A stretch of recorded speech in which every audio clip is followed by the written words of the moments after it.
to the Dangerville Podcast. Like we always do about this time. The greatest show of all time. Enhance. Yes. Enhance. All right. We're on. All right, sweet. What's up, buddy? How are you? We're good. Thanks for coming out. Yeah, thank you for having me. I'm excited. Hell yeah.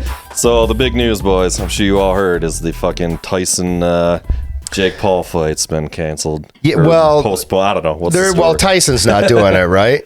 I don't know. I heard it was off. I just heard it was Just off. like both of them went He's out. got or? an ulcer, so he's kind Yeah. of down for the count. He can't train and shit. It sounds like it's just postponed and hopefully going to get rescheduled here, but we shall see. Yeah. I mean, there's got to be neither one of them is losing the fact of how much money is to be made. So I mean, Right. if they can do it, they'll make it happen. Keep milking it as long as he can. Yeah. Just I mean, build the hype for Both it. of those guys know what it's all about. It's Yeah. about the money. So yeah. And I mean, that shit happens in boxing, right? Oh, sure. Like, it's a violent ass sport. Like, people have got, injuries coming up and fights getting rescheduled. Especially when all you're the time. 58 years old. ulcer because you're an old man. I don't know. Does that count? Is Like, that a sports even if you did a good job taking care of yourself Yeah, health-wise, yeah. by the time you're that age, like one ulcer, that's not bad. I don't know. I was kind of like, really? Like, okay, we're canceling it now. Like, I feel like they announced it like way too fucking early, Yeah. Like, it's like, okay, we're going to do it in 2 years, or it's like, come on. Well, I'm old enough to remember the vintage era Tyson fights, and honestly, like the hype over this lasted longer than most of his fights combined. Yeah. From back in the day. 'Cause, like, I remember growing up in the era where like we paid $65, but like, well, that was a fun 34 seconds. Yeah, Like, just to see you guys somebody want to go get get drunk? killed. All right, yeah, that's good. Yeah. And then the one time nobody was watching, this pudgy fucker knocked him out. Like that was crazy, Yeah. Buster Douglas thing. But I remember watching that one. I think I caught it the next day on ESPN because it was in Japan. Yeah, it was at it like was. 3 or 4 in the morning, and it or some wasn't. obscure hour. It was. I don't remember there being much of a pay per view. Maybe if you had like some HBO special boxing Probably what it package, you was got back it in or the some day, shit like that. Well, but it was supposed to just be a punching bag for Tyson. Like, it wasn't even supposed to be a legit fight. So I well, don't even everybody, think- like the greatest boxers of our era, had become a punching bag for him. And then they're like, Yeah. "Well, you got to go to Japan and be like, all right, give me this doughboy to beat up on." What was going to Japan? It was it was the perfect storm because Tyson got way overconfident because it was supposed to be some dude that he was going to roll over. Yep. And then the opponent, like his mom, had died, I think, a couple of months before the fight. There was like So it was some like, inspirational I'm hero dedicated, story. And, he just Yeah. went, and he's one Wow, of I those didn't dudes that know was that. like uber talented, but just kind of didn't give that much of a fuck. He's like, yeah, I'll just do it or whatever. But he's like, Yeah. I'm going all in this time, and then just fucking.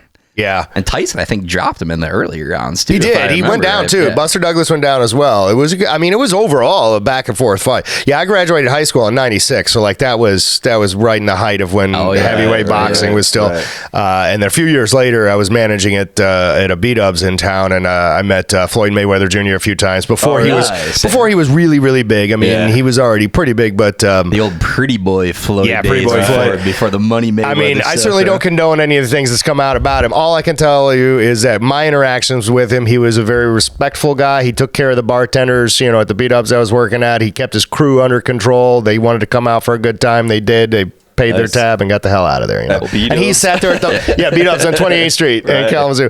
And he just sat there at the bar and just drank cranberry juice the whole time. And for real? Yeah, and his entourage, his crew was out there having a good time. He was there for them. It was wing night, and so before they went downtown, that was the tradition though. Because at this time the 28th Street beat-ups was the only one in town.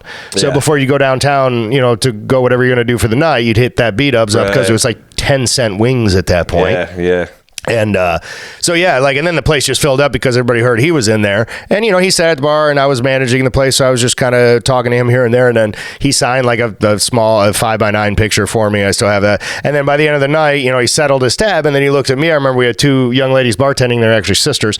And he's like, hey, make sure these ladies are taken care of. And he handed me 2 $100 bills to give to each one of them. And like I said, this was like, I put it in my pocket and I'm like, hey guys, he hated you. He said, kiss my ass and left. I don't know. Some kind of racial slur. I don't want to repeat it, but he said something awful.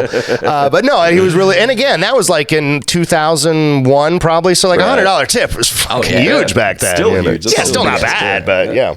Like $100 tip. Right. But so, I mean, that was really my interaction with him. So, I mean, I like I said, don't condone any of the other stuff he's done, but I think I have no idea how he is as a human being, but obviously he played into he knows the fight game, and it's okay. I'm going to, be the fucking. Well, clearly he has some violent issues too, because there's several cases of domestic violence, which is just not good. I would imagine all those guys. I mean, you got to be like. To be fair, none of them have been in the last 15 years, but there's history there.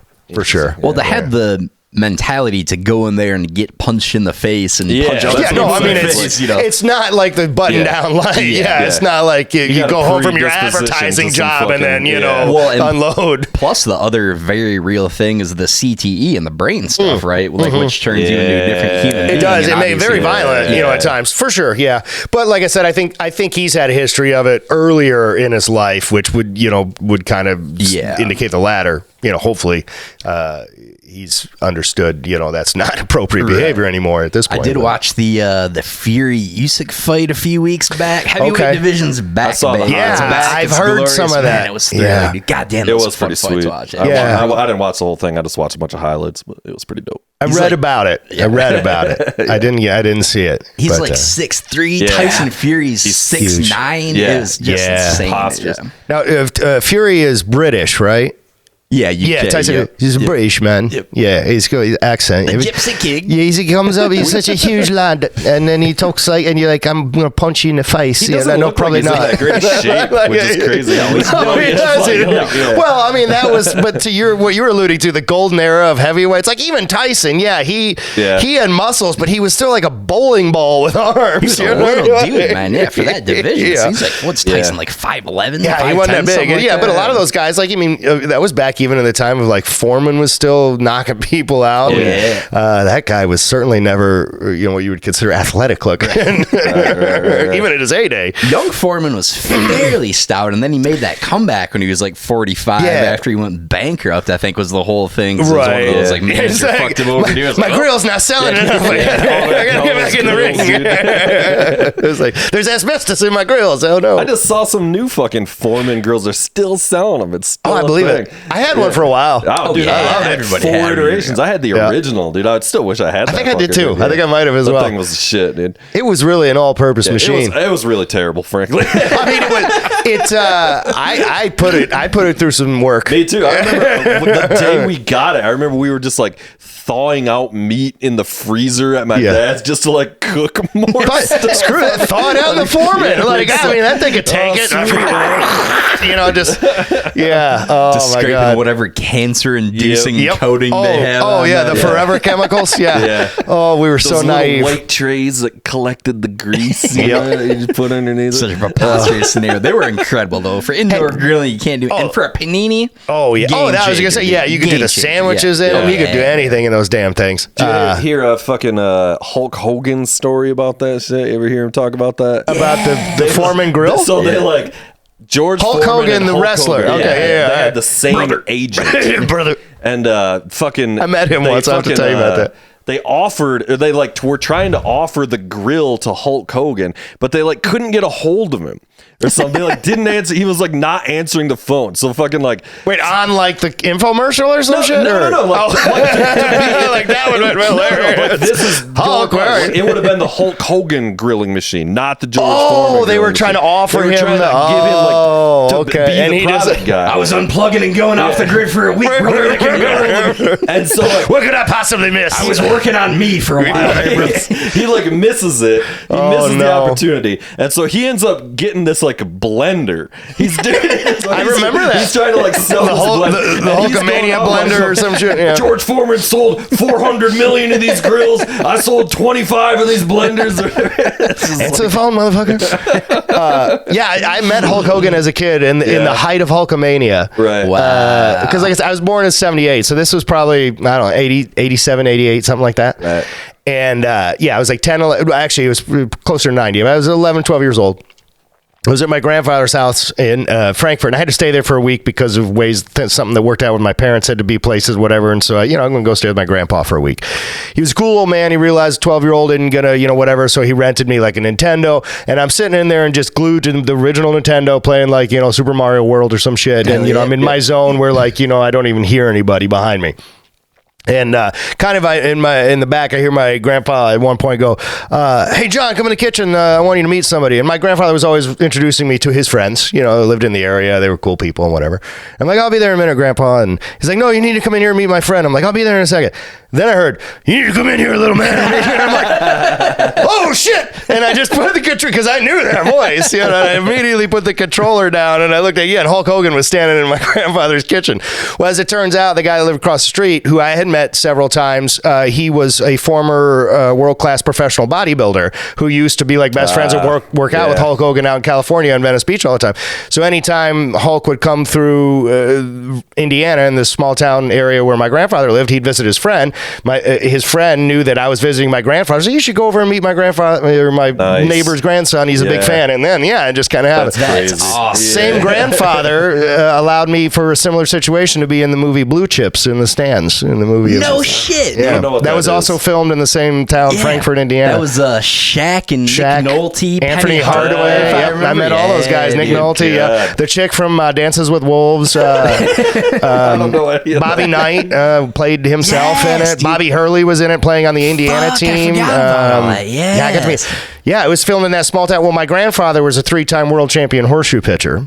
And so, Random. and he won the Indiana state title like 17 times. So in that town, Frankfort, Indiana, they still have like a 30-pit horseshoe court there. The whole tournament's there. Incredible. Kurt Day, it was his name. He was in a Sports Illustrated in 1988, I think it was. I remember Doc Gooden and Rick Sutcliffe were on the cover, but it was like a 4-page article with him, several pictures and stuff like that, where they went out and interviewed. He used to be in the world Guinness Book of World Records. They don't keep horseshoe pitching stats anymore. I would just like to acknowledge the obscurity of It's brilliant, isn't it? It's really random. Where do you hear this shit? So is awesome. you go pick one up from like the mid '80s, you'll find horseshoe pitching stats in there, and you'll see Kurt Day. He holds the record. World Championship horseshoe pitching tournaments are like bowling tournaments where you got to like King of the Hill bowl many games to get to the whole championship. So he has the record for the highest ringer percentage in any world tournament. There was something like 900 and some throws total in the tournament. Damn. And he, for over 900 throws total, he hit ringers at a rate of 89.9%. Jesus Christ. Yeah. 90% ringers. 9 out of every 10 throws. Not a leaner, not a ringer. That's ridiculous. I'm terrible at horseshoes. That's the move. I've always said I want to become great at some obscure sport. It's like curling. How good do you really have to be at curling? Like, I just want to like silver medal at the Olympics for curling. Yeah. Presumably, if you're one of the 20 best curlers in the world, we could got the team right here. Come on. I'm done playing disc golf, dude. I'm selling all my disc golf discs, bro. Horseshoes. Gentlemen, by the way, like if you guys ever need like a bags partner or something like that, like, it's in the blood. I'm ready to go. But it's a dynasty. It is. It truly is. We'll freeze the pool and we'll just get really good at fucking curling. They have curling leagues in Kalamazoo this winter, boys. Come down to Kalamazoo. We'll do it up. We'll get choice at curling. We'll medal at the games 4 years from now. Let's get after it. Yeah, seems doable. He was legendary in the sport, not only because of all of that, but because he was like very gracious. Like he was kind of loved like Arnold Palmer is. Like people would say in the world of horseshoes, you could never tell if he had won the world tournament or just lost in the first round because he was just as gracious either way. Nice. And I remember growing up, he would have his bigger trophies out in the main rooms, and there'd be like 20, 25 of them, the world championships. He took second place like 3 or 4 times as well. Just blah, made blah, blah. of horseshoes. I mean, it's just they look like horseshoes. they look like the 70s era. They're most of them from like the 50s and the 60s. That's awesome. 50s, 60s through 70s. They look like that era of like bowling trophies. They're huge. They're huge trophies. Some of them like one of them is in our house, in my parents' house. It's a lamp. Nice. Yes. It is a second place world championship. It's a fucking lamp. You want to get rid of it? No, that's a family heirloom. All right. But no, and I remember he's passed away, and so all of us have inherited all these trophies. And that's the thing. Like he had like the 25 most prominent ones out, and then you would open any one of 3 closets, and there would just be hundreds of invitationals he'd won, where the trophies are about that size or smaller. just stuffed in the We closet. gotta the get exact- a horseshoe trophy for the pod. Yeah.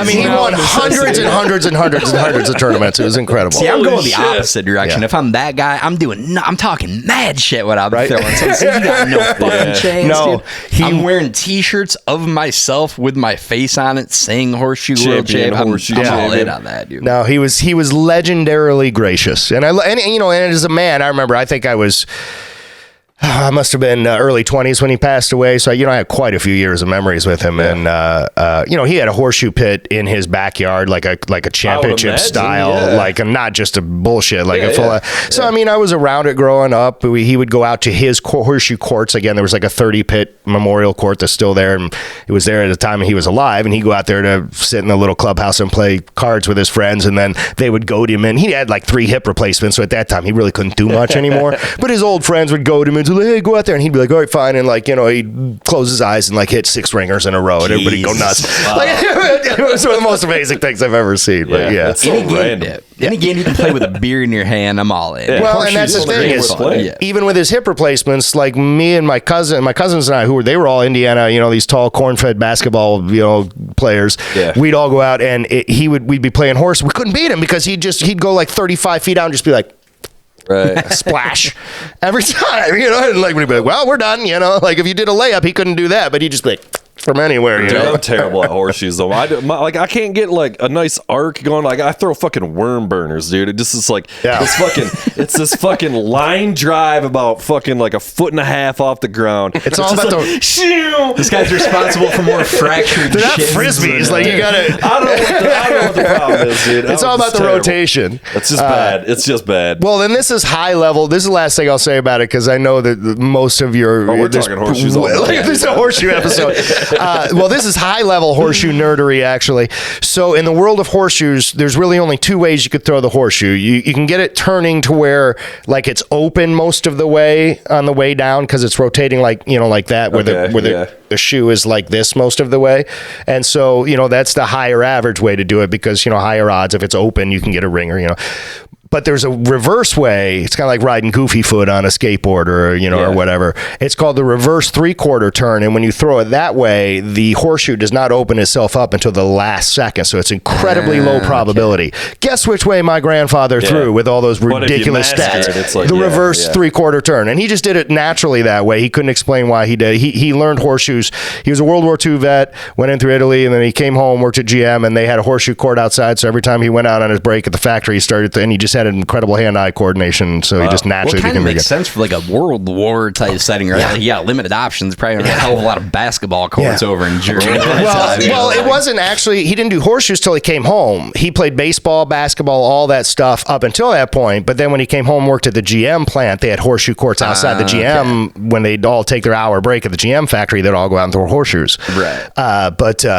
There's actually he used to have red hair, and there was a picture of him on a World War II newspaper in Italy where it says "Red comes home." It was right as the war was ending. It says "Red comes home." There's a picture of him rounding third going to home, but he had all red hair. Nice. But it was reporting that the troops were coming home, so they did like a double entendre. Crucial pun right there. But he was a good man. He was one of the most gracious, kindest men I've ever known, and just incredible hand-eye coordination and athletic. Greatest generation, right? He was, and he sat down and with my uncle who was in Vietnam, his son, and recorded like all his stories about World War II and his experience. He went in through Italy before D-Day. Right. I remember hearing some of those tapes, and it was he didn't talk about it a lot, but he really on those tapes he really went into a lot of detail. Real hard actual men back in the day. Like, those men were fucking men. It was a different sort for sure. Yeah. Did your grandparents, were they in World War II at all or anything? My grandpa on my dad's side was in the Korean War. Okay, that was he was later. a Marine. Yeah, like I said, I was born in the 70s, so I'm a bit older. Well, both of my grandpas though were in World War II. Oh, were they? Okay, yeah. Yeah, and that was one thing, like my grandpa, like he never talked about it. Like it's like a big regret, like not getting like weird some stories, but like nothing hardcore. And I know he was in some super hardcore shit. He was in the General Patton's army. Oh, Northern Africa.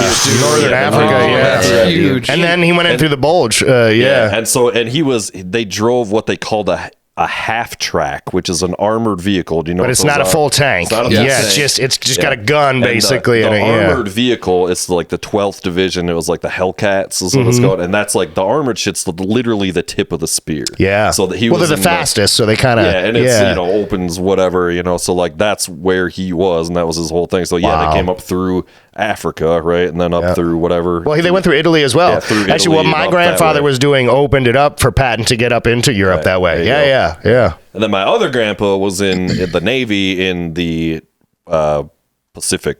I don't know a ton of what he did. I never met him, but that's what he was doing. So. Yeah. I had an uncle on my mom's side, like some great uncle type thing that was like a parajumper. I forget what the actual term is. Paratrooper, yeah. Air Ranger, which is what they were called. Christ, the balls you got to have to do something like that. Like you're just a sitting duck out there floating down. They were highly specialized. In fact, this is the anniversary this week of D-Day, 80th anniversary. Yeah. So they've been like last Memorial Weekend. I think they do this anyway on Memorial Weekend. A couple weeks ago on HBO, they show Band of Brothers, which is an excellent, so good, dude. Excellent. I still have to see it. It's one of those that's so good that I never want to watch it again. I love rewatching. I love rewatching it. And then the Pacific was pretty good as well. That was the follow up. That was also very good about obviously the Pacific. Yeah, Remy. Yeah. There was a couple of people in the Pacific actually. Well, Jimmy Fallon shows up in Band of Brothers just out of nowhere. Yeah. Like he's just and he kind of kills it. Like I mean, and then he gets out of it. That's it. And then nobody says anything. Like that's it. Kind of like the same way that the what's his name, that ginger English singer Ed Sheeran shows up in Game of Thrones. You watch a Game of Thrones, like what the fuck? That was too much. That cameo did not need to happen. Who is Sheeran and get what season? He was just a random soldier. That's hilarious. He was like in the woods. He wasn't a nobleman. He wasn't shit. He was just a dude that they talked to. Not killed by Arya Stark. Yeah. Like he was like in the woods and like Arya Stark like handled his friend or something and he like ran off or something. But also, I got the Mastodon cameos in Game of Thrones. That's the best cameo. Oh yeah. Mastodon. Yeah. I remember that.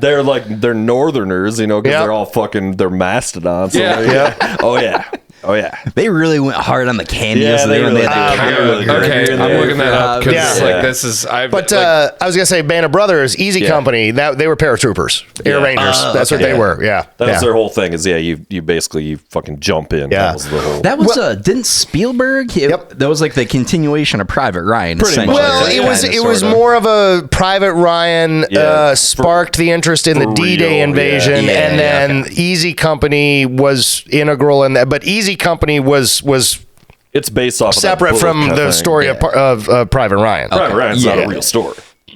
No, but what I'm saying is place in real situations. But agreed. Easy Company was real, but they don't allude to Easy Company and Private Ryan at all or anything like that. That's just totally different story. Fictional telling. That run of HBO for that stretch when it was like Band of Brothers and Sopranos and all. I loved Entourage. I mean, it was stupid at times, but my God, it was fucking entertaining. And the rewatchability on that, you can't make shows like that. Don't get me wrong. You don't need to you go back and look on it. There's some pretty misogynistic, problematic overdone.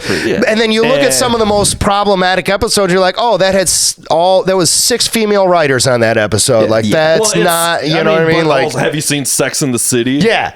Like all Entourage is literally they had a hit with Sex in the City, and they just made that for guys. My thought always was with all the female writers they had on Entourage is like they're probably venting what they have to deal with. Like, no, this is everyday life for us because this is how guys act all the fucking time. I think they're just trying to read fantasy. Well, it could be that. I mean, I don't know, but I think a lot of it had. I think honestly because it was so much Hollywood's take on. Because the thing about Entourage, I was just talking to one of my friends about this.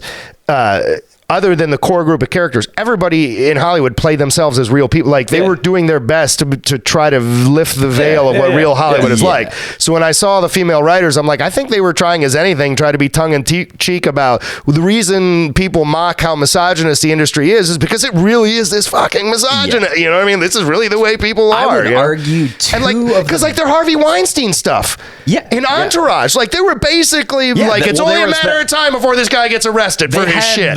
was a Harvey Weinberg. Yeah, like they were flat out talking about what a piece of shit that guy was and how he was gonna, like his fall was gonna have. Vince bails on the movie and then gets a new spits in his face, and then James Cameron, I'll rip your fucking ass off of your fucking mouth, you cocksucker. And then he goes and talks to James Cameron on his helicopter. It's so much fun. Such a great show. I would contend two of the finest character actors in television history, Ari Gold and Johnny Drama. I mean, Jeremy Piven, without a doubt. Come on. Yeah. That dude won like 10 Emmys for that. Yeah, he really did. I did like Johnny Drama. That was, he was... He's the fucking best. He was what's his name's brother. He was a Dylan. He's Matt Dillon's brother. Kevin Dillon. Kevin Dillon. Yeah. He's in that fucking not World War, the Vietnam movie where he fucking bashes the dude's skull in. Oh yeah. And that's what's so funny is they reference that Entourage so many times. They do. Yeah. Is Kevin Dillon in Band of Brothers? No. It was not Apocalypse. The one with Charlie Sheen. Yeah. Platoon. That's what it was. Yeah. Platoon. Yeah. About that. Goddamn, Kevin Dillon's the man. He's like, right. 19 maybe, or very young. Well, he was almost part of the Brat Pack because Matt Dillon was part of the Brat Pack, and like he was like he was like in the periphery of it, like a lot of them. He's in a couple of those like greaser movies with Matt Dillon, or the one based on the novel Outsiders. Yeah. That was I forget. That was a classic. I never saw that, but I've seen. That was one of those ones growing up for me, like in the 80s and 90s, in middle school, high school. I had to read that and do a report. I can't remember the name of the author, and it's killing me. I actually fucking hate that Brat Pack shit, dude. Somebody was just going up because it was just the date of the Ferris Bueller thing like 2 days ago, and it's like 30 years ago or something. That's my favorite movie of all time. Favorite movie of all time, Ferris Bueller's Day Off. Favorite movie of all time. I hate it. I don't get it. But the thing is, again, I grew up in that era. That's the thing. I feel like the only people that like it grew up in that era. Like, that's fine. That's fine if that's what it is. An adult. And I was just like, I don't get it. This sucks. It's not funny. Like, that's fine. That's fine. I don't get the ending. I rewatched it just the other day. Oh, they smash your dad's car. Like, cool. It's great. It's a kid car anyway. It doesn't matter. Fuck that, man. I got cars, dude. It's like, oh, great. Like, I don't know, man. I'm calling bullshit on all of it, dude. Yeah, but he was wearing a Gordie Howe jersey. And Ferris Bueller's like, that's the best one. The other ones I hate more. What's the Breakfast Club is iconic in my opinion. But again, I'm biased. That's my generation. It's the equivalent of music. It's like those are the growing up, like formative years movies, and it's about that period in your life. Like I said, I was born in '78. You know what I mean? So like Breakfast Club, I was probably like maybe 8, 9, 10 years old. Yeah. Bueller, I was definitely 10 plus. Like Bueller, I had aunt and uncle lived in Chicago for many years. I went and had a Ferris Bueller day. Yeah. Like I did everything other than the Shea Key because that's a fake restaurant. But I went to a Cubs game. I went to the Sears Tower. I went to the Chicago Board of Exchange. I used to be licensed at one point to be on the Chicago Board of Exchange. It turned out weird twist of fate. But I went to a parade in Chicago and this and that and I was obsessed. Your dad's car. Not that day, but yes, that was like a check later. It wasn't a Ferrari. Brat Pack movies though. Well, Pretty in Pink certainly. I never even saw that. That was a pretty good one. It had the chick from Breakfast Club. Yeah, it had a couple people from Breakfast Club. Is that 16 Candles? 16 Candles was one. I've never seen that, so maybe I haven't even seen all these movies. Let's see. Just the Breakfast Club I really hate, basically. I mean, technically, Uncle Buck was same guy. It was Christopher Columbus, wasn't it? It was John Hughes. John Hughes. I'm sorry, John Hughes. The writer. Christopher Columbus discovered America. He was Home Alone. Chris Columbus was the guy I was thinking of. No, John Hughes. What other? There was no. He was Uncle Buck. I think was John Hughes as well. John Hughes did a ton of movies, but there was that Brat Pack shit. I mean, like Home Alone. That's John Hughes. Like there's a bunch of fucking John Hughes shit. I know there was another. Oh, Weird Science. That was a Brat Pack. John Hughes one of my favorites. I love that one. Funny. You remember they made the show too later? They did, and it starred that English actress, the blonde that was from Kingpin. Yes. I can't think of her name. I don't know her name either, but that is who that was. Kingpin, all-time Kingpin, that's great a funny movie. It's a pretty good movie, dude. It's so good. It's one of the Farley brothers, like when they were really in their stride. When those guys were cooking, it might be their best movie, and I mean, we're talking about Dumb and Dumber. Something about Mary, Me, Myself, and Irene. Okay, look, hilarious. I'm willing to debate what their best movie is, but I'm unwilling to debate what the best, by far funniest scene in any one of their movies, and it's from their something, Me, Myself, and Irene. This, in my opinion, is not up for debate. Right. The scene where his sons, Anthony Anderson and the other two guys, are getting ready to trying to take off in the helicopter, and he's like, "Well, read the instructions." He's like, "Motherfucking instructions are in German." He's like, "You read German, don't you?" He's like, "Just because I read this shit don't mean I speak it so well." And he's like, "You's a motherfucking disgrace." He's like, "Xerxes, then lift this motherfucker off." He's like, "Oh shit!" Like that. I fucking shit myself crying and laughing so hard. And it's a great. I contend that is probably Jim Carrey. I'd take that over Dumb and Dumber. I think Me, Myself, and Irene. It's so fucking good. He's amazing. Oh my god, it's so great. Yeah, it's the perfect role for him because he gets those two the bipolar, diametrically opposed. Oh god, it's so good. Dumb and Dumber though. I mean, like. The shit scene in Dumb and Dumber, is there anything more iconic than that, though? It is good. Like, there's that, and then, like, something about Mary when he zips his dick up. It's like, there's everybody's got their favorite Some shit, of the best gags of all time like, for the those Farrelly are, brothers, the funniest. Like, you can't. So here's an interesting crossover. There's something about Mary, Dumb and Dumber. So Harlan Williams killed his role so well in There's Something About Mary that he originally was actually offered the role of Jim Carrey's role in Dumb and Dumber. Yep. Wow. And then only after the success of Ace Ventura, Jeff Daniels, everybody's like, we got to get this guy. So they felt kind of bad. The Farleys did about Harlan Williams getting kicked out of the role. So they kept him in Dumb and Dumber, but the scene he's in was not originally written because he was meant to. That role didn't exist, didn't need to. He ad-libbed a bunch of that shit, the whole too. thing was ad-libbed. But they literally were like, be a state trooper, show up and just ad-lib the thing because, pot haircut. you're kind of freaking out. Like that whole thing was ad-libbed. Harlan Williams is great, man. I don't know. Did you guys catch? He was on Rogan. I'm way behind on Rogan right now. Oh, man, Harlan Williams. I love those dudes that are just so out there. He is pretty crazy. Dude, he's great. Yeah, he's a good one. But to think of him in the Jim Carrey role in Dumb and Dumber, I mean, no doubt Jim Carrey killed that. Yeah. But it's kind of fun to think what Harlan might have been able to do. Great. He probably could have been. It would have worked for sure. And think about the dynamic of him and Jeff Daniels. What's weird is Jeff Daniels was kind of after the fact, and they had to like fight for him, and like they were shooting scenes with Jeff Daniels before Jim Carrey was even on set because they thought he was going to be fired. Yeah. So Jeff Daniels, like his agent tried to talk him out of it. He's like, no. He's like, this will ruin your career. He's like, no, this is going to be fun. He's like, I want to do it. He got paid like a tiny fraction of the amount that like they were like, we're not even going to pay you. And he's they didn't have a budget. I'm still going to do it. Yeah. They gave all the money. They did. They just Jim Carrey got all of it. Yeah. Or whatever. I mean, he was paid like $3 million or something. And at that Jeff point, Daniels was paid like $100,000 or something to do fucking Dumb and Dumber. Jeff Daniels underrated as well. Great serious actor. Newsroom on HBO. Another great Newsroom is fantastic. He's also he's amazing in Gettysburg, based on the Killer Angels. Great book. I haven't seen that. It's about the Battle of Gettysburg. It was a TNT made for. It was when TNT kind of started to ramp it up as a studio in the '90s, late '90s, and it's based on a wonderful book. I saw that. Yeah, is Matthew Broderick in that? No, that's Glory. That's Glory, which is another fantastic one. Yeah. Jeff Daniels is from Chelsea, Michigan, and I grew up in Brighton, just a few miles away from there. Actually. Oh, nice. Okay. So, yeah. Do you ever? What's that fucking Escanaba movie? I hated that. Escanaba in the Moonlight. Be a fucking hater on that too. I couldn't. I'm sorry.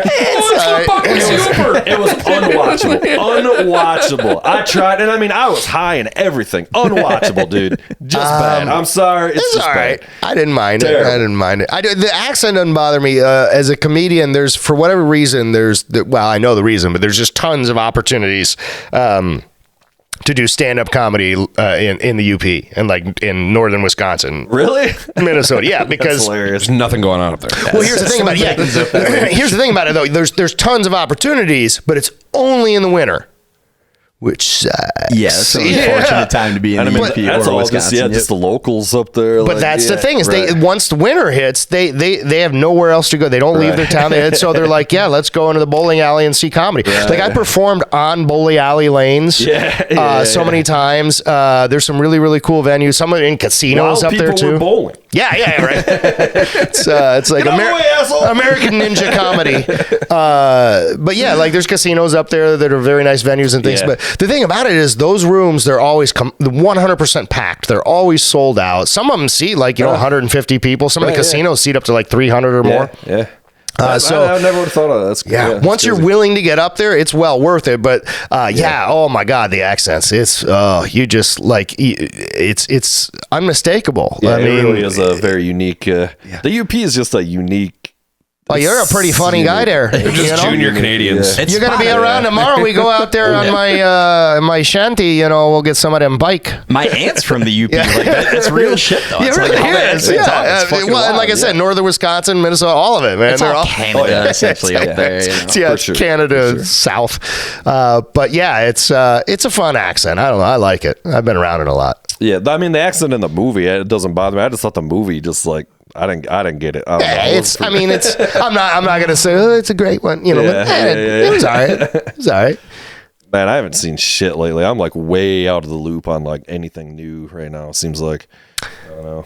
I haven't done anything in like at the theater or anything. Anything coming out and streaming recently. I've been pretty up to date. The last movie I saw like it was like Dune 2. You know what I mean? That was I'm about halfway through that. Ago, yeah, I was the other night when it came out. I'm like, you know what? I need to go back and watch the first one, and that was a mistake. Not because it was bad, but because I'm like, oh yeah, that's now a 5.5 hour journey. It's so much doing it. I'm doing the same things. God damn it! I want to rewatch the first one before I dive into the second one. Well, and again, for me, I remember the original with like Kyle MacLachlan. We've talked about it extensively. Speaking of Ace Ventura, we mentioned earlier the chick that played Lois Einhorn played the Zendaya role in the original Dune. Oh, really? I haven't seen that for a long ass time. Sean Harris. She's in something like that. She's in the fucking Harrison Ford sci-fi movie too. Oh, Blade Runner. Yeah, she is in Blade Runner. Yeah. But yeah, she was the Zendaya role in Dune in the original one. And so she had those blue eyes. She was so hot as like a 20-year-old. Oh my God. She's hot in Blade Runner too. I mean, that was about the same time. What happened to her? She after like those roles, she did like some like B movie, soft porn, Skinamax type of stuff. Yeah. Good for her. Again, that was when I was a teenager, so I know this very well. And then she kind of showed up again in Ace Ventura, and that was She's in Blade Runner, the new Blade Runner, the reprising that. Yeah, role. which also she does. Rules. Yeah, she I thought that movie was fun too, awesome. Man. It was pretty good. Do real well or something, which I thought was crazy. I thought it was fucking amazing. Yeah, it was killer. That's up my alley. I liked it. You know. Gosling. I'm big into what's this one? Jared Leto. Dude. I was fanboying out about Gosling like 10 minutes ago. Which one? Oh, Gosling. Gosling. Yeah, I think he's great. He does much of like weird, obscure kind of like indie type shit he shows. Yeah, he's pretty cool. He's okay. No, he's fine. He's a dream boat. Don't watch Drive. Drive is not a great. Yeah, what's the new one? Is that the new Drive, one? I'm not a Drive fan. What's the new one though? It's some new thing that bombed as well, where he's basically some action movie where he's the Fall Guy. Yeah. See, that hurts my heart because again, I remember like the old show and everything, and like they should have done better with that. You know what else I'm going to say about Gosling? I think was Carey Mulligan the female co-lead in that? Carey Mulligan's fucking great. Yeah, I think I know who you're talking about. I think I know who you're talking about. Yeah, she was also in that Maestro movie, which I really like. That Bradley Cooper flick. She's top tier. I haven't seen that either. I haven't seen a goddamn thing. Yeah, The Fall Guy was a 70s TV show that was pretty fun. I do know what that is. I didn't realize that was like what they were doing there. Yeah. Gotcha. Which I haven't seen it yet. I don't know. Which, like I said, I was disappointed. I mean, who knows? Maybe it is actually good, but everything I've heard so far is it was not. Have you seen, dude? There's some new Star Wars shit, which I know you don't watch a ton of. Oh, the Acolyte. So Carrie-Ann Moss. She's a Jedi, and it's basically like Trinity as a Jedi. Yeah, and it actually is pretty sweet. Well, didn't she show up? like, didn't she have a cameo in one of the Star Wars shows to set that up? Maybe. That sounds about right. I feel like that was a thing. There's so much Star Wars I've shit. seen them all, but my God, there's so many. I might just be making that up in my mind. I will say that Acolyte show looks pretty dope. It looks really dark. It looks pretty awesome, boys. I don't know. Carrie-Ann Moss. I'm a fan. Trinity. Yeah. I was like, is that fucking Trinity Bob? Just like watching the fucking trailer. Like, she's just doing the Matrix. Like, you're just in the, you know? If it ain't broke, don't fix it. Indeed. Keep it rolling. Yeah, the only Star Wars movie I did not see premiere in the theater was the very first one. My dad took me when I was 2 to see Empire, and then I've seen all the rest, on my own. Yeah. Yeah. It's big time. I remember when they came back out with the Phantom Menace when they started doing like the second trilogy. We went and caught that in midnight, and it was just like, which one did you go to? Which theater did you go to? Cinema in Mesquite. We're both from Mesquite, Fruitport area, so we went to cinema over there, and it was fucking packed at midnight, son. We got there early to get tickets. It was out of control. So for that one, I had to go months. My friend and I went months in advance because we wanted to go to Studio 28. The big, huge one that used to be. And so like 2 months before, they had a thing where you had to go and wait in line for like 4 hours just to get a wristband to get in the lottery. Well, we got in, and turns out our lottery, we ended up getting like the 20th ticket sold or something like that. Yeah. So we got like 8 tickets. You get max 4 each. 8 center row main theater, the first premiere in all of Michigan, because that was where it was there. Studio 28 were huge. Yeah, well, and they had negotiated to get the first one in all of Michigan. Oh, okay. Like, so everything, blah, blah, blah. So we were there, and funny story, I was managing a Hollywood Video at the time. It might have been Video Watch, but it became Hollywood Video. Used to be on 54th and Division. And my manager, I was the assistant manager, my general manager was supposed to give me the night off. She instead decided, like, up until 2 days before, she's like, okay, now you got to work until 10. I'm like, no, I got a whole night plan. We're going to go to B-Dubs and, go to the midnight show. And she's like, well, you got to come in. So I showed up at 4 o'clock, and I got so angry when I pulled into the parking lot that as I was walking into work, I intentionally shit my pants. I'm like, I'm not doing this. I'm not fucking doing this. I mean, you could have just called in sick. No, I was already there. I'm like, you know what? No, at this point, I'm all in. Because she's not gonna believe me, and I'm like, okay. So like, I shit my pants, walking through the parking lot into the video store, walked straight back to the bathroom, the employee restroom, took my underwear off, threw them in the garbage, and cleaned myself up. That's dedication right there. Back for respect for the game. Right? For the Phantom Menace. What an asshole I ended up being, right? For that fucking shit abortion of a fucking movie. Jar Jar. But yeah, walked out of the employee restroom, looked at my general manager. I'm like, I gotta go. I'm sick. She's like, yeah, bullshit. I'm like, well, if you don't believe me, you can go in the bathroom and see the evidence. I'm out of here. And I'd already told my dad and my friends that I wasn't gonna be there in time, and so I kind of surprised them when I showed up at B-Dubs. They're like, what are you doing here? And I'm like, I shit my pants on purpose to get out of work. I was not asked a single follow-up question other than, do you have any underwear at this point? I'm like, nope. And they're like, all right, moving on. That's a bit of a mic drop at that point. I don't think I could. I don't think I could intentionally shit my pants. I don't think I could. That's a big swing. It's a big swing. I mean, you can. You absolutely. At this, that was in my early 20s. I guarantee you. At this point, it wouldn't be that hard. I'd have to eat a lot of Chinese food. I don't know, man. It's like my buddy who taught himself how to throw up on command to get out of football practice. See, that would be harder to me. That's way easier. No, another interesting fact. I have not thrown up in 34 years. Seinfeld 34 years, since I was 12 years old. I've never thrown up from drinking in my life. Dude, I just did last week, 2 weeks ago. It's not from birthday party, bro. It's not from lack of trying. I was in a fraternity at West Virginia University. I tried plenty hard. Same way, man. It takes an absurd amount of booze. There's one time I threw up the night of. We had a buddy's bachelor party. We rented out a strip club back room, and they let you bring your own booze in, which is incredible. Yeah, I remember that. I've been to the just got lit. We got a buddy that's a liquor rep, so he's rolling in a suitcase full of booze, and we're just chugging it. And that was not a night that ended well, sadly. But my worst ever was a bottle of tequila. I drank 3/4 of a fifth of tequila. Holy shit! And just fucking puked. And I think you were there. El Toro. We each had like El Toro. It's the worst. I did that too. Ever. It's so bad, dude. And we were just taking it down, and I was puking the entire entire next day, dude. I was gonna say I came close several times, mostly when I was pledging in my fraternity. And the night that we got our big brothers, which was like one of the biggest ceremonies next to becoming a brother yourself, there was 22 people in our pledge class, right? And so we'd show up, then we'd have to show up shirt and tie, then we'd have to put our ties around our eyes to blindfold ourselves, and they'd all usher us into this small dank room in the frat house, and then play some ridiculous Michael Jackson song on repeat, and we just have to stand there silently, and then they'd take us like one at a time, and it was like 15 minutes between people. So between 22 people, if you weren't the last people, you're standing in there for like 2 hours. It sucked. Oof. Well, as it turns out, in this case, it sucked because I was the second person pulled out, went through the ceremony, and as soon as you get done with the ceremony, they walk down into the entire bar that we had built in our fraternity house, which was fucking incredible. Yeah. That's where we had those pay-per-views, those Tyson things. Okay. I saw Holyfield get his ear bitten off in that bar on live TV. But yeah, I got marched. My family, right?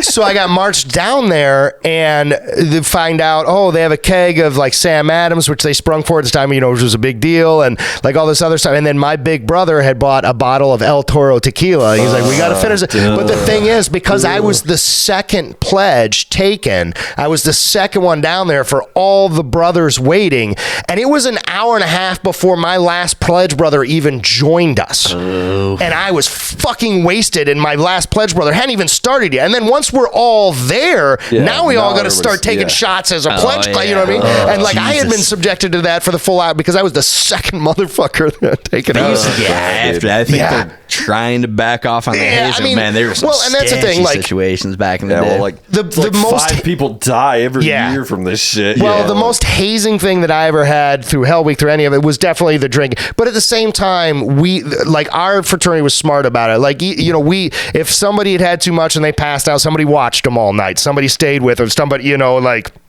kept them on their side, got them water. Like, we didn't abandon people or let them go climb on balconies or do, crazy shit once they were drunk. Right. Like, we kept an eye on them, and nobody ever had to go to the hospital ever, or things like that. But yeah, that night I finished that. There's a picture of me wearing that little goddamn red hat. Yeah, that's fucking little hat. That fucking El Toro bottle of tequila that I had finished that night. Yeah. The only two, I didn't do the frat thing, but so we had one buddy who shall remain nameless, but I remember him at a high school party bonging a pint of pop-off and then just convulsing. It's like, this kid ain't gonna make it. He did, fortunately. And then my other buddy in college had a 2-story beer bong that went through. We had that at the frat house. Down the stair handle. That's exactly where it was. Jesus Christ, dude, that's real it was. Bad news, dude. Ours was a double-chambered 2-story beer box. So I had 2 funnels at the top, and then it came down the stair. Yeah, the balcony overhanging the stairwell to the bottom. I nailed that a couple times. I only bought beers a couple times. That was not for me either. We had the helmet. Remember, we used to do the fucking helmet. A beer bong. I didn't know you had to clean them, so this thing was just infested with mold and stuff. We also had Osama bin Bongin one time with one of my other buddies. That's a good one. It was a big beer bong Osama where the crank was the tube. It was a 4-banger. Nice. Pretty good stuff. Good stuff. My favorite thing we did during Hell Week was hide and go drink. That was a fun one. They locked us all in the room for like an hour. And then when we came out, we were all lined up lengthwise, and they took our blindfolds off, and there was like 3 brothers. All the brothers are standing there, but like 3 of them were holding like 4 empty boxes of Natty Light. Oh God, yeah.